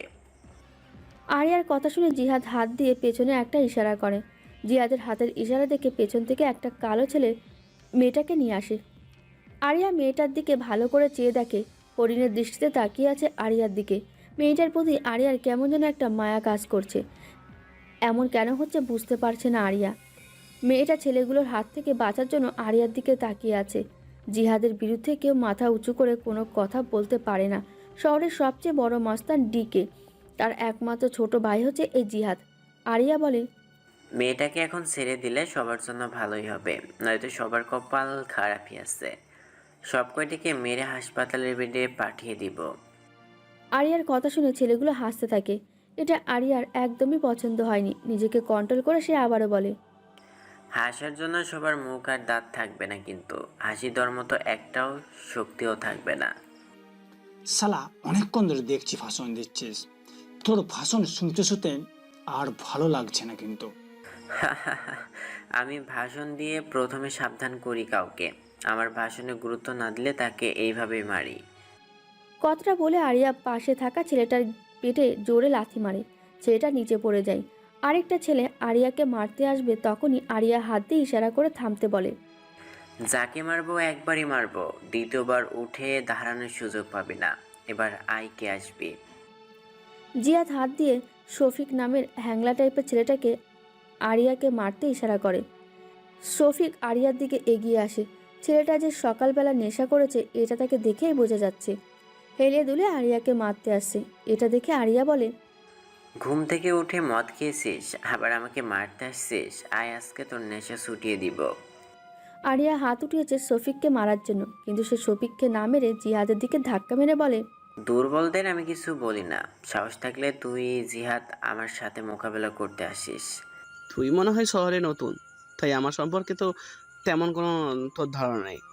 শহরে প্রত্যেকটা লোক জানে ডিকের ছোট ভাই জিহাদ কতটা খারাপ। তুই মনে হয় আমাকে চিনিস না। তোর ভাইকে যে বলবি আরিয়ান শহরে পা রেখেছে। কে রে তুই? তোর কথা দাদাকে বলতে যাব? আমি কে? আমি তোর দাদার কলেজের প্রিন্সিপাল। মজা করছিস আমার সাথে? দাদা যদি জানতে পারে কেউ আমার লোকের উপর হাত তুলেছে, তাহলে তোকে মেরে বুড়িগঙ্গায় ফেলে দেবে। তোর ডায়লগটা আমার কাছে ভালো লেগেছে। এমন ডায়লগ ওই পাতি মোস্তানদেরকে শোনাবি, তাহলে তারা ভয় পাবে, ভীষণ ভয়। আমাকে শোনালে কাজ হবে না, কারণটা না বলাই ভালো, অন্য একদিন বলবো। তোকে আমি দেখে নিব। আরিয়া গিয়ে নিচে পড়া ছেলেটার পকেট থেকে একটা সিগারেটের প্যাকেট বের করে তার মধ্যে থেকে একটা সিগারেট বের করে ঠোঁটে লাগায়। নিচে পড়া ছেলেটার কাছে লাইটার নাই। সাধারণত যারা এলাকার মধ্যে মাস্তানি করে বেড়ায় তাদের একটা গ্যাং থাকে, সবার পকেটে সিগারেটের প্যাকেট থাকলেও লাইটার যে কোনো একজনের কাছে থাকে। আরিয়া জিহাদের ঠোঁটে লাগানো অর্ধেক জ্বলন্ত সিগারেটটা নিয়ে নিজের সিগারেটের আগুন জ্বালিয়ে ছোট করে একটা টান দেয়। সবাই অবাক আরিয়ার এমন একটা কাহিনী দেখে। জিহাদ বুঝতে পারছে না আরিয়া নামের ছেলেটা কেন ভয় পাচ্ছে না তাকে। জিহাদ তার কোমরে হাত দেয়। সবসময় তার কোমরের কাভার পয়েন্টে একটা পিস্তল থাকে, কিন্তু আজ নেই। সকাল সকালে একটা মেয়েকে উঠিয়ে আনার জন্য কি পিস্তল আনা লাগে? এটা চিন্তা করে সে পিস্তল নিয়ে আসেনি। এখন পিস্তল থাকলে হয়তো আরিয়াকে ভয় দেখানো যেত, কিন্তু প্রধান হাতিয়ারটাই সঙ্গে নেই। কি রে জিহাদ, কোমরে হাত দিয়ে কি পিস্তল বের করছিস? লাভ নেই, পিস্তলের খেলা সেই ছোট থেকেই খেলে আসছে। আমাকে ভয় দেখাতে হবে না, কারণ আমি ভয় পাই না। জিহাদ তো পুরোপুরি অবাক। আরিয়া বুঝে ফেললো কিভাবে পিস্তল বের করার জন্য সে কোমরে হাত দিয়েছে। তোর উদ্দেশ্য কি? আমার কোনো উদ্দেশ্য নেই। আমি জানি কোনো না কোনো উদ্দেশ্য আছে তোর। বিশ্বাস কর, আমার ছোট থেকেই কোনো উদ্দেশ্য ছিল না, আর এখনো নেই। উদ্দেশ্যহীন মানুষ এই পৃথিবীতে আছে। তুই আমাকে বোকা বানিয়েছিস। আমার উদ্দেশ্য জানতে চাস? সেটা হলো ক্ষমতা। আমি অনেক ক্ষমতাবান হতে চাই। জিহাদের পকেটে থাকা মোবাইলটা বেজে ওঠে। জিহাদ মোবাইলটা বের করে কানে লাগায়। কার সাথে যেন কথা বলছে, তাকে দেখে মনে হচ্ছে খুবই সিরিয়াস কিছু হয়ে গেছে। জিহাদ মোবাইলটা রেখে বাইকে যে বসে আরিয়াকে উদ্দেশ্য করে বলে, তোর সাথে আমার দেখা হবে, কিন্তু সেটা খুব একটা ভালো পরিস্থিতি না। আরিয়া মুচকি হাসে। জিহাদ বাইক নিয়ে চলে যায়। একে একে সবগুলো ছেলে চলে যায়। রাস্তার এক পাশে ভয়ঙ্কর কাতর চোখে তাকিয়ে আছে মেয়েটা। আরিয়া মেয়েটার নাম জানে না, তাই সে হাত দিয়ে ইশারা করে মেয়েটাকে এদিকে আসার জন্য। মেয়েটা এসে আরিয়ার সামনাসামনি দাঁড়ায়। আরিয়ার থেকে 3-4 ইঞ্চি ছোট হবে মেয়েটা। আরিয়া বলে, তোমার নাম কি? মেয়েটা মাথা নিচু করে রাখে, কোনো কথা বলছে না। আরিয়া বুঝতে পারছে না কেন কথা বলছে না। তাহলে কি মেয়েটা বোবা, কথা বলতে পারে না? কিন্তু জিহাদ যখন জোরাজুরি করছিল তখন তো আস্তে করে চিৎকার করেছিল, এখন কিছু বলছে না কেন? তুমি কি কথা বলতে পারো না? আমার নাম বৃষ্টি। মেয়েটা তাহলে কথা বলতে পারে, নিজের নামটাও বলে দিয়েছে। নামটা খুব সুন্দর, বৃষ্টি। কেউ তার নাম ধরে ডাকলে বর্ষাকালের কথা মনে পড়ে যাবে। এখন আরিয়ার যেমনটা মনে হচ্ছে। আমি বেশি কথা বলতে পছন্দ করি না। তোমাকে এখন যে প্রশ্ন করব তুমি তার সঠিক জবাব দিবে। উত্তর জানা থাকলে আমি অবশ্যই দেব। ছেলেগুলো তোমার সাথে এমন করছিল কেন? মাথা নিচু করে ফেলে মেয়েটা। কি জবাব দেবে, হয়তো এটাই ভাবছে। মিনিট 2-1 হয়ে গেছে, এখনো কিছু বলছে না বৃষ্টি। দেখো, আমি তোমাকে আগেই বলেছি যে আমি বেশি কথা বলতে পছন্দ করি না। যদি উত্তর জানো তাহলে নির্ভয়ে আমাকে বলতে পারো। আমি পতিতা। থমকে দাঁড়ায় আরিয়া। বৃষ্টি এটা কি বলছে, সে নাকি পতিতা? এটা কিভাবে সম্ভব? মাথা ঘোরাচ্ছে আরিয়ার। কেউ বিশ্বাস করবে না বৃষ্টির এমন কথা। মেয়েটাকে দেখতে এই লাইনের মনে হয় না, তাহলে এটা কিভাবে সম্ভব? এই পৃথিবীতে সব কিছুই সম্ভব। তোমাকে দেখে তো এই লাইনের মনে হয় না। আমি নতুন, তাই হয়তো আপনারা কাছে মনে হচ্ছে না। এগুলো করো কেন? কেউ আছে শখে করে, আবার কেউ পেট চালানোর জন্য করে। তুমি কেন টাকার জন্য করো? নিজের এবং পরিবারের জন্য। তোমার বাবা কিছু করে না? আমার বাবা নেই, ঘরে একটা অসুস্থ মা আছে, আর একটা ছোট্ট ভাই আছে। সে সারাদিন রাস্তা রাস্তায় ফুল বিক্রি করে। এগুলো বাদ দিয়ে অন্য কিছু করা যায় না কি? বৃষ্টি হাসে কথাটা শুনে। কেমন যেন তার হাসিটা, এই মিথ্যে হাসি, কান্না ঢাকার হাসি।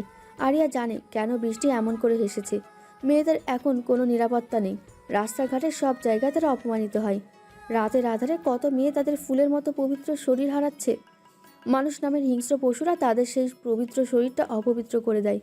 কত শত মেয়ে সমাজের চোখে খারাপ হয়ে যাবে দেখে নিজের প্রাণটা দিয়ে দেয়। চাকরি করার ক্ষেত্রেও তাদের শান্তি নেই। এখানে ধর্ষণ ও ওখানে ধর্ষণ হয়ে যাচ্ছে। কেউ সঠিক বিচার পাচ্ছে, আবার কেউ বিচার পাচ্ছে না। বৃষ্টি বলে, এটা ছাড়া আর কি করব? চাকরি করবে? কতদূর পর্যন্ত পড়েছো তুমি? ক্লাস 10 পর্যন্ত পড়েছি। এরপর বাবা মারা যায়, টাকার জন্য আর পড়াশোনা করতে পারিনি। ক্লাস 10 পর্যন্ত পড়েছো? তাহলে কোনো কারখানা চাকরি করলেই তো পারো, তাহলে আর এগুলো করতে হয় না। চাকরির জন্য গিয়েছিলাম, সেখান থেকে আমি প্রথম ধর্ষিত হই। বৃষ্টি কথাটা বলে কান্না করে দেয়। আরিয়ার শরীরের রক্ত গরম হয়ে গেছে। এখন যদি সে লোকটাকে সামনে পেত তাহলে 3-4টে বুলেট খরচ করে চিরদিনের জন্য বিদায় দিয়ে দিত, কিন্তু সেটা সম্ভব না। মানুষ চাইলে সব কিছু করে ফেলতে পারে না, সব কিছুরই একটা নিয়ম আছে, সেই নিয়ম অনুযায়ী হয়। আরিয়া কি বলে সান্ত্বনা দেবে বুঝতে পারছে না। মেয়েটার জীবনে অনেক কষ্ট, সমাজের চোখে সে এখন একটা পতিতা, তার চরিত্রে কলঙ্কের দাগ লেগে গেছে, চাইলে সেটা মুছে ফেলা সম্ভব না। আমরা খাতা পেন্সিলে দিয়ে কিছু লিখলে যদি কোনো জায়গায় ভুল হয় তাহলে সেটা পুনরায় আবার ঠিক করা যায়, কিন্তু বৃষ্টির চরিত্রে যে কলঙ্কের দাগ লেগে আছে এটা পুনরায় ঠিক করার কোনো উপায় নেই। আপনি রাস্তায় দাঁড়িয়ে এমন করে আমার সাথে কথা বললে লোকে আপনাকে খারাপ বলবে। আপনি ভদ্র পরিবারের সন্তান। আমার কাছে আসলে মানুষ আপনাকে নিয়ে কথা বলতে দেরি করবে না। তোমার সাথে কথা বললে লোকজন এগুলো বলবে কেন? কারণ আমি যে বৃষ্টির কথাটা থামিয়ে দেয় আরিয়া। একটি মেয়ে কত কষ্টের পরে এমন কথা ভেতর থেকে বের করতে পারে এটা একমাত্র তারাই বলতে পারে, যারা রাতের পর রাত ধর্ষণ হয়ে যাচ্ছে। তাদের কষ্টটা কতটা গভীর এটা সাধারণ মানুষের পক্ষে অনুভব করা মুশকিল। তোমার দাম কত? মানুষ যত দেয় এর বেশি চাই না আমি। আমি তোমাকে কিনতে চাই। আপনিও দেখছি জিহাদের মতো। সমস্যা নেই, এটা আমার ব্যবসা, যে কেউই আমাকে কিনতে পারে। আমি তোমাকে 1 বছরের জন্য কিনে নিব। তুমি আর এই 1 বছর কোথাও যাবে না, নিজের বাসায় থাকবে। 1 বছরের জন্য কিনে নিজের বাড়িতে না নিয়ে আমাকে আমার বাড়িতে থাকতে বলছেন? তোমার সাথে আমি কিছু করব না। এই 1 বছর যত টাকা আসে সব আজকে দিয়ে দিব তোমাকে। আপনি আমার সাথে কিছু না করলে অযথা আমাকে টাকা দিবেন কেন?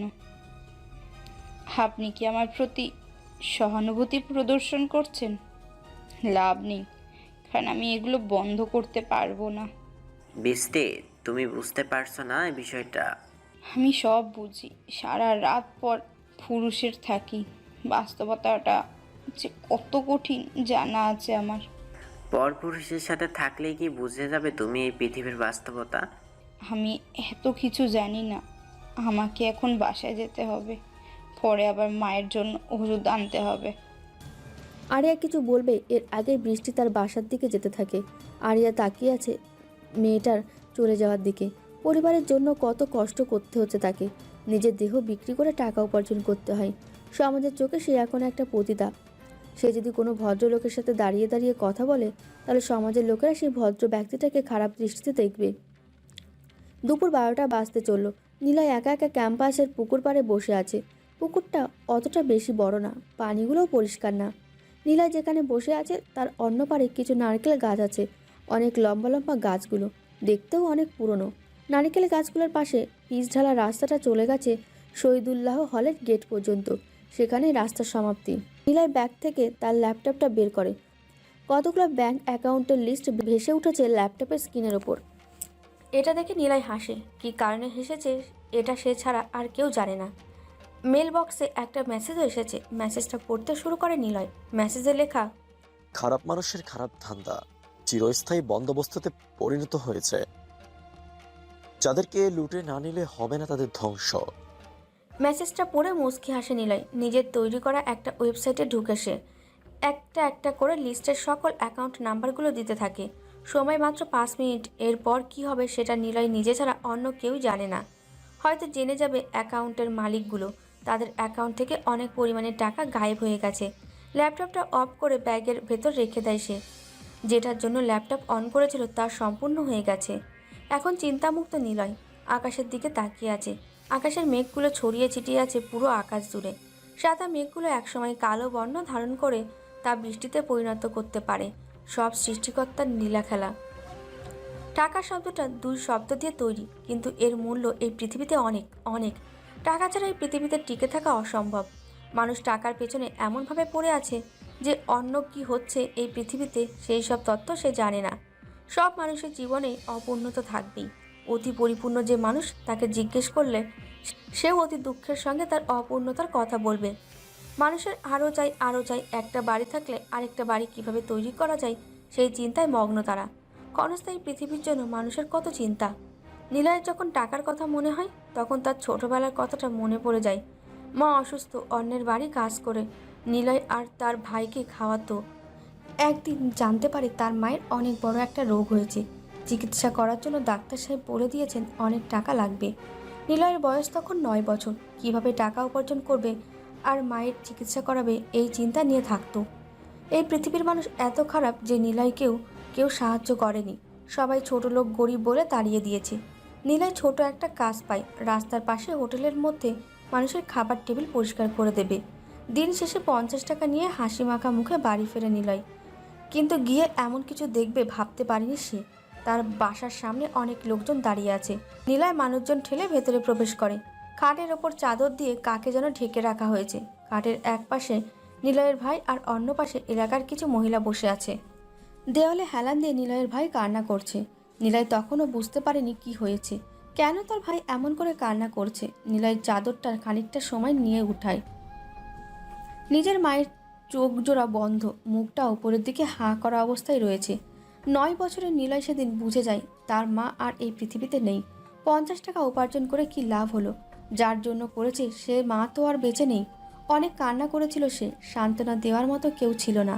50 টাকা দিয়ে শুরু হয় দুই ভাইয়ের জীবনযাত্রা। কথাগুলো ভেবে চোখ থেকে 2 ফোঁটা জল বেরিয়ে আসে নিলয়ের। ছোট থেকে সেই বুঝে গিয়েছে এই পৃথিবীর মানুষ কেউ কারোর জন্য নয়। নিজের জায়গা নিজেকেই তৈরি করে নিতে হয়। জীবনটা উপভোগ করতে হয় প্রতিদিন, প্রতি মুহূর্তে, প্রতিটা ছোট্ট ছোট্ট স্মৃতি আনন্দে উপলক্ষে। কিন্তু নিলয় অতীতের সেই বড় ধাক্কার জন্য স্মৃতিগুলো কষ্টে পার হয়। মানুষ যত বেশি হাসবে তত কম অভিযোগ করবে। জীবনটা ততই ভরে উঠবে সুখে, পরিতৃপ্তিতে। নিলয় হাসে, সেটা কষ্টের আড়ালে মিথ্যে হাসি। প্রত্যেকের জীবনের একটা গল্প আছে। অতীতে ফিরে গিয়ে গল্পের শুরুটা কখনো পরিবর্তন করা সম্ভব নয়। সময় অনেক হয়ে এসেছে। বর্ষা থেকে উঠে দাঁড়ায় নিলয়। অতীতের জীবনটা খুব কষ্টের মধ্যে দিয়ে কেটেছে তার। গুটি গুটি চরণে নিজেকে স্বাভাবিক করে নিয়ে এগিয়ে যাচ্ছে নিলয়। শহীদ মিনারের ওপর আরাম করে বসে আছে আরিয়ান, তার পাশে সাকিব সহ আরও অনেকেই। আজকে শামীম আর শ্রাবণও আছে। সবার মধ্যে এই দুজনের চোখে কিসের ভয় যেন খেলা করছে। নিলয় এটা বেশ ভালো করেই লক্ষ্য করছে। এই নিলয়, এদিকে আয়, ভাই তোকে ডাকছে। নিলয় চিন্তা করছিল কোনো অবস্থাতেই আজকে সে আরিয়ানের সামনে যাবে না, কিন্তু সেটা আর হলো কই। সাকিব নামের চামচাটা ডাক দিয়েই ফেলেছে। নিলয় এগিয়ে যায় শহীদ মিনারের দিকে। আরিয়ান সবার মধ্যে ভাব নিয়ে বসে আছে। পিছনে কিছু ছেলে আর ডান পাশে সাকিব বসে আছে। সবার দিকে ভালো করে তাকায় নিলয়। এদিকে আয়। কেন ভাই? ভাই তোকে আসতে বলছে, তুই আবার জিজ্ঞাসা করিস কেন? ভাইয়ের কাছে যা শালা। নিলয় আরিয়ানের একেবারে সামনাসামনি গিয়ে দাঁড়ায়। আরিয়ান হাত দিয়ে ইশারা করে নিলয়কে নিচু হওয়ার জন্য। নিলয় দাঁড়ানো অবস্থায় হালকা নিচু হয়। কোনো কথা ছাড়াই আরিয়ান নিলয়ের ডান গালে কষে একটা চড় মারে। চড়টা যে এত জোরেই মেরেছে নিলয়ের চোখের চশমাটা নিচে পড়ে গেছে। নিলয় নিচ থেকে চশমাটা ওঠায়। চোখে মোটা ফ্রেমের চশমাটা ঠিক করে লাগিয়ে বোকাশোকা চেহারা করে আরিয়ানের দিকে তাকায়। নিলয়ের চোখে জানার আগ্রহ, কেন তাকে আরিয়ান চড় মেরেছে। এখানে কি নিলয়ের কোনো দোষ আছে? নিলয় কি কোনো ভুল করেছে? ভাই আমাকে মারলেন কেন? আমি কি কোনো ভুল করেছি? ভুল করেছিস দেখেই মেরেছি তোকে। ভুল করেছি? কি ভুল করলাম আমি? তোকে কিন্তু আমি আগেই বলেছিলাম আমাকে দেখলে সবাই যেমন সালাম দেয় ঠিক তেমন করে তুইও সালাম দিবি আমাকে। আজকে সেটা করিসনি তুই। ভাই আমার ভুল হয়ে গিয়েছে। ভুল? ভুল প্রতিদিনই কি একটা মানুষের হয়? ভাই আর হবে না এমন। আজকে শেষবার। পরের বার এমন হলে গালে চট দিব না, সরাসরি শরীর থেকে জামা কাপড় খুলে ক্যাম্পাসে ঘোরাবো। নিলয় লজ্জা পেয়ে যায় এমন অপমানিত কথা শুনে। সবাই হাসছে নিলয়ের অবস্থা দেখে। হাসবে না বা কেন? নিলয়ের সাথে সবাই মজা করতে পারে, ছোট বা বড় সবাই। নিলয় নিজের মতো থাকে, কাউকে কিছু বলে না। তার জন্য যেন নীরবতাই শ্রেয়। ভাই নিলয়কে যেটা বলার জন্য ডাকছিলেন সেটা বলেন তাড়াতাড়ি। আরে দাঁড়া, এখনই বললে ছেলেটা অন্যরকম হয়ে যাবে। হ্যাঁ ভাই, নিলয়কে বলে দেন এই বলে দেওয়ার জন্য সবাই আরিয়ানকে বলছে। বুঝতে পারছি না নিলয়। নিলয়, আজকে সকালে যে একটা মেয়ের লাশ পাওয়া গেছে পাশের বস্তি থেকে, জানিস তুই? নিলয়ের বুকটা ছেদ করে ওঠে। তাহলে কি কালকে রাতে শ্রাবণটা মিলে সেই মেয়েটাকে মেরে দিয়েছে? ভাবতে শরীরের সমস্ত লোম দাঁড়িয়ে যাচ্ছে। নিলয় হাত দুটো মুষ্টিবদ্ধ করে জবাব দেয়। ভাই আমি সঠিক জানি না। তুই জানিস না তো কে জানে? তুই তো মেরেছিস মেয়েটাকে। কি বলছেন ভাই? আমি খুন করেছি? এটা কোনোভাবেই সম্ভব নয়। এই তুই মিথ্যা বলিস কেন? আমরা সব জানি। দেখ ভাই, আমাদের কাছে বলে দে সত্যিটা, আমরা কাউকে বলবো না। কি সত্যি বলবো? আমি যেটা করিনি আমি সেটা বলবো?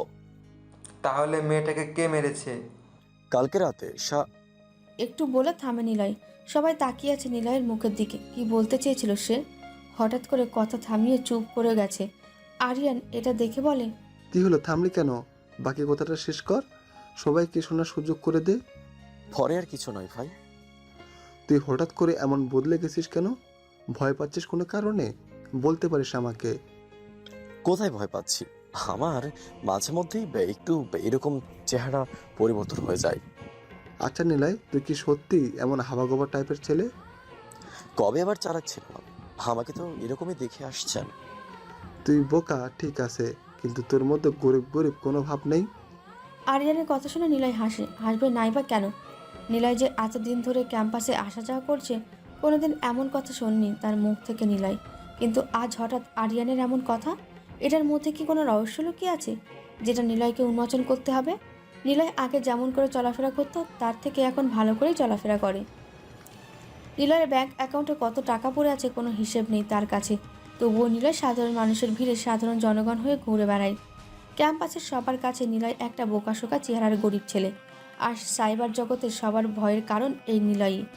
সবাই তাকে এক নামে চেনে, সেটা হলো মিস্টার 440। এই নামের পেছনে অনেক রহস্য রয়েছে। সাইবার জগতের সবার কাছে নিলয় একটা রহস্যময় ছেলে। মিস্টার 440 এমন নামের টাইটেলের কি রহস্য থাকতে পারে কারো জানা নেই।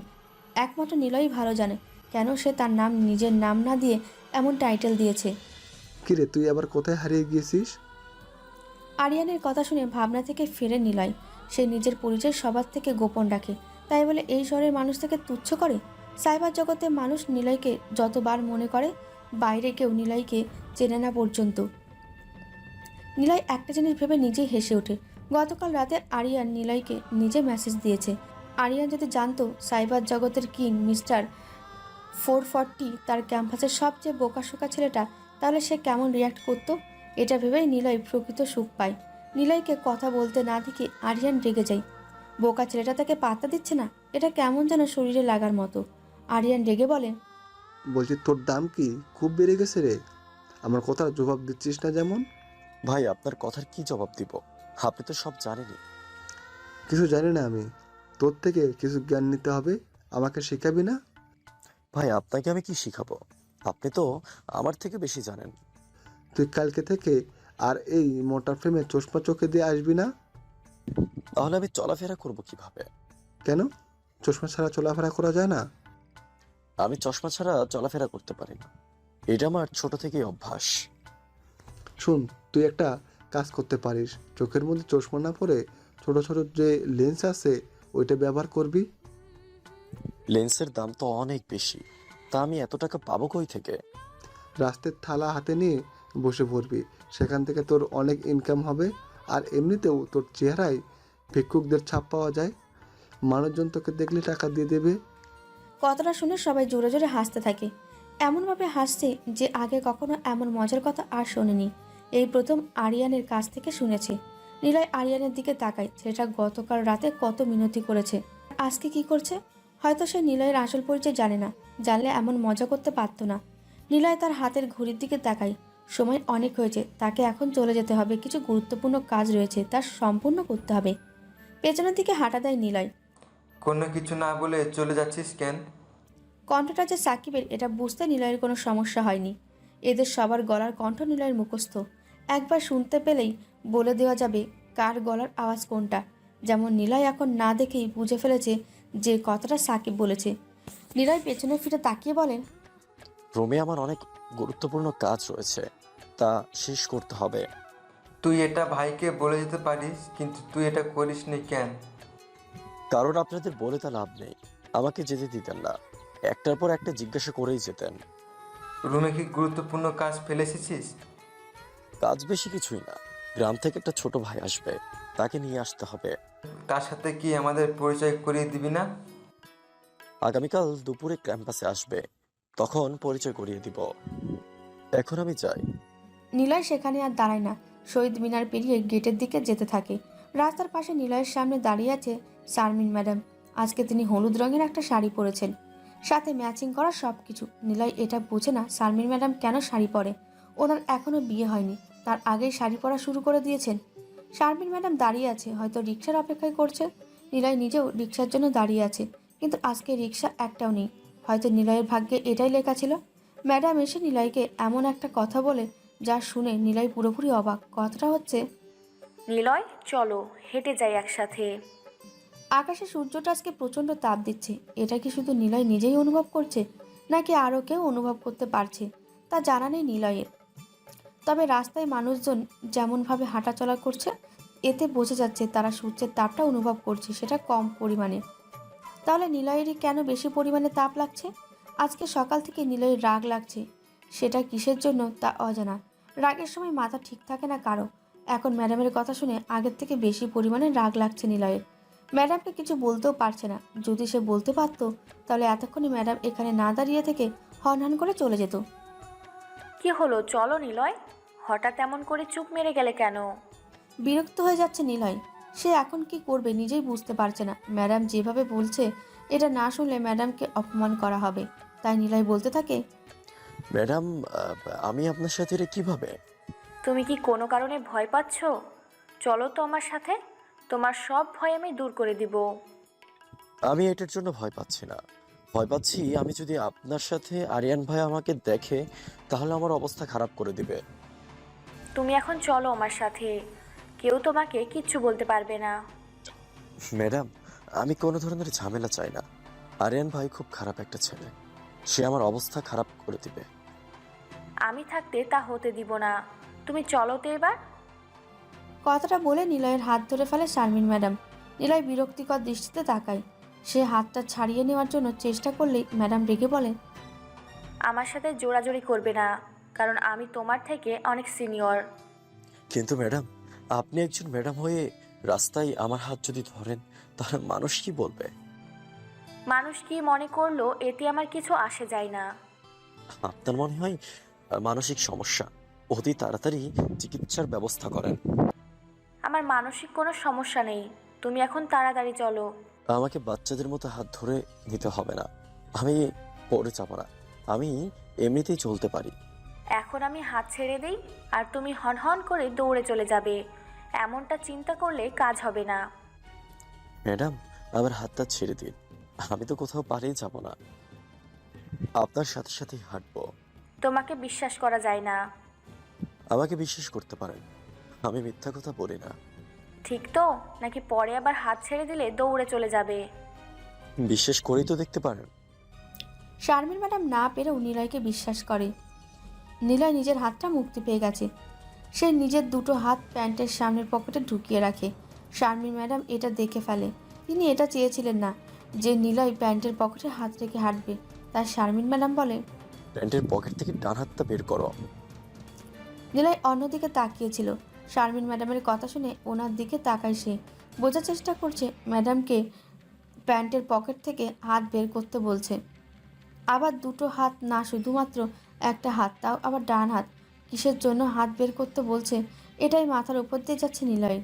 নিলয়কে অন্যমনস্ক দেখে শারমিন ম্যাডাম বলে ওঠে, সারাক্ষণ কি এত চিন্তা করো তুমি? ক্লাসের মধ্যে আমি প্রতিদিন লক্ষ্য করি তুমি অন্যমনস্ক হয়ে বসে থাকো, কারণটা কি?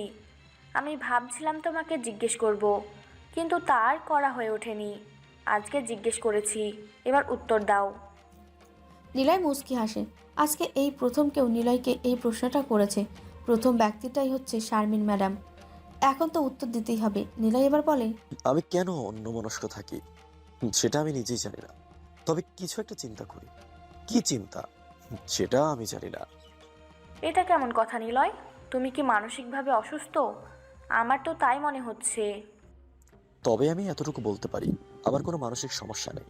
তাহলে তোমার এমন কথার মানে কি? মানেটা আপনি নিজে চিন্তা করেন।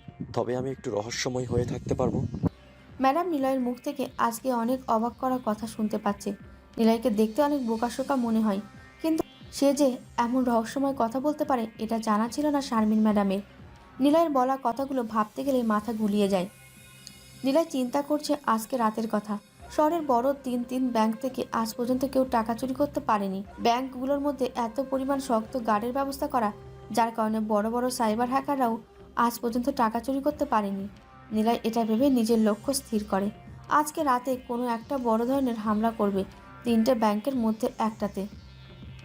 নিলয় এতক্ষণে নিজের রুমের ভেতরে বসে নিজের ল্যাপটপটা হাতে নিয়ে বসে থাকতো, কিন্তু এই শারমিন ম্যাডামের জন্য রাস্তা দিয়ে আস্তে আস্তে হেঁটে যেতে হচ্ছে। নিলয়ের পক্ষে আর এমন করে হাঁটা সম্ভব না, তাই সে বলে উঠল, ম্যাডাম, আমার অনেক তাড়াতাড়ি হলে যেতে হবে, তাই একটু দ্রুত পা চালান। হলে তো যাবই, এত তাড়া কেন তোমার? অনেক প্রয়োজন তাই। আজকে তোমার কোনো প্রয়োজনীয় কাজ নেই, এখন তুমি আমাকে সময় দিবে। আচ্ছা ম্যাডাম, আপনি কি আমার গার্লফ্রেন্ড হন, তাই আপনাকে সময় দেব। গার্লফ্রেন্ড ভাবতে সমস্যা কোথায়? অনেক সমস্যা। তার মধ্যে প্রথম হলো আপনি আমার শিক্ষিকা, দ্বিতীয়ত আপনি আমার সিনিয়র। তুমি বললে আমি চাকরিটা ছেড়ে দেব, তখন তো আর আমি তোমার শিক্ষিকা থাকবো না। আরেকটা হলো সিনিয়র নিয়ে, এটার মধ্যেও সমস্যা নেই, কারণ এখন আধুনিক যুগ। মেয়ে বয়সে বড়, ছেলে ছোট, এটা কোনো বড় বিষয় না। ম্যাডাম, আপনি বিষয়টা যত সহজ মনে করছেন, কিন্তু ব্যাপারটা কিন্তু ততটা সহজ নয়। তুমি রাজি থাকলে আমি সব কিছু সহজেই ব্যবস্থা করে ফেলতে পারবো। নিলয় আর নিতে পারছে না এই ম্যাডাম নামক প্যারাটাকে। নিলয়কে 5 মিনিটের মধ্যে হলেও যেতে হবে, রুমে পৌঁছাতে হবে, নয়তো একটা বড় সমস্যা হয়ে যাবে। নিলয়ের একটা নিজস্ব কালো জগতের ওয়েবসাইট আছে, যেটা হ্যাক করার জন্য অনেক বড় বড় হ্যাকাররা চেষ্টা করেছে, কিন্তু আজ পর্যন্ত কেউ তা হ্যাক করতে পারেনি। আজকে মনে হয় কেউ আবারও হ্যাক করার জন্য নিলয়ের ওয়েবসাইটে ঢুকেছে।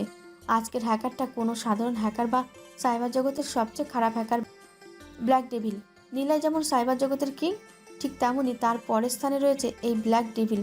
সবাই চাই মিস্টার 440 ডেটা, আর মিস্টার 440 চাই সাইবার জগতের ক্ষমতা।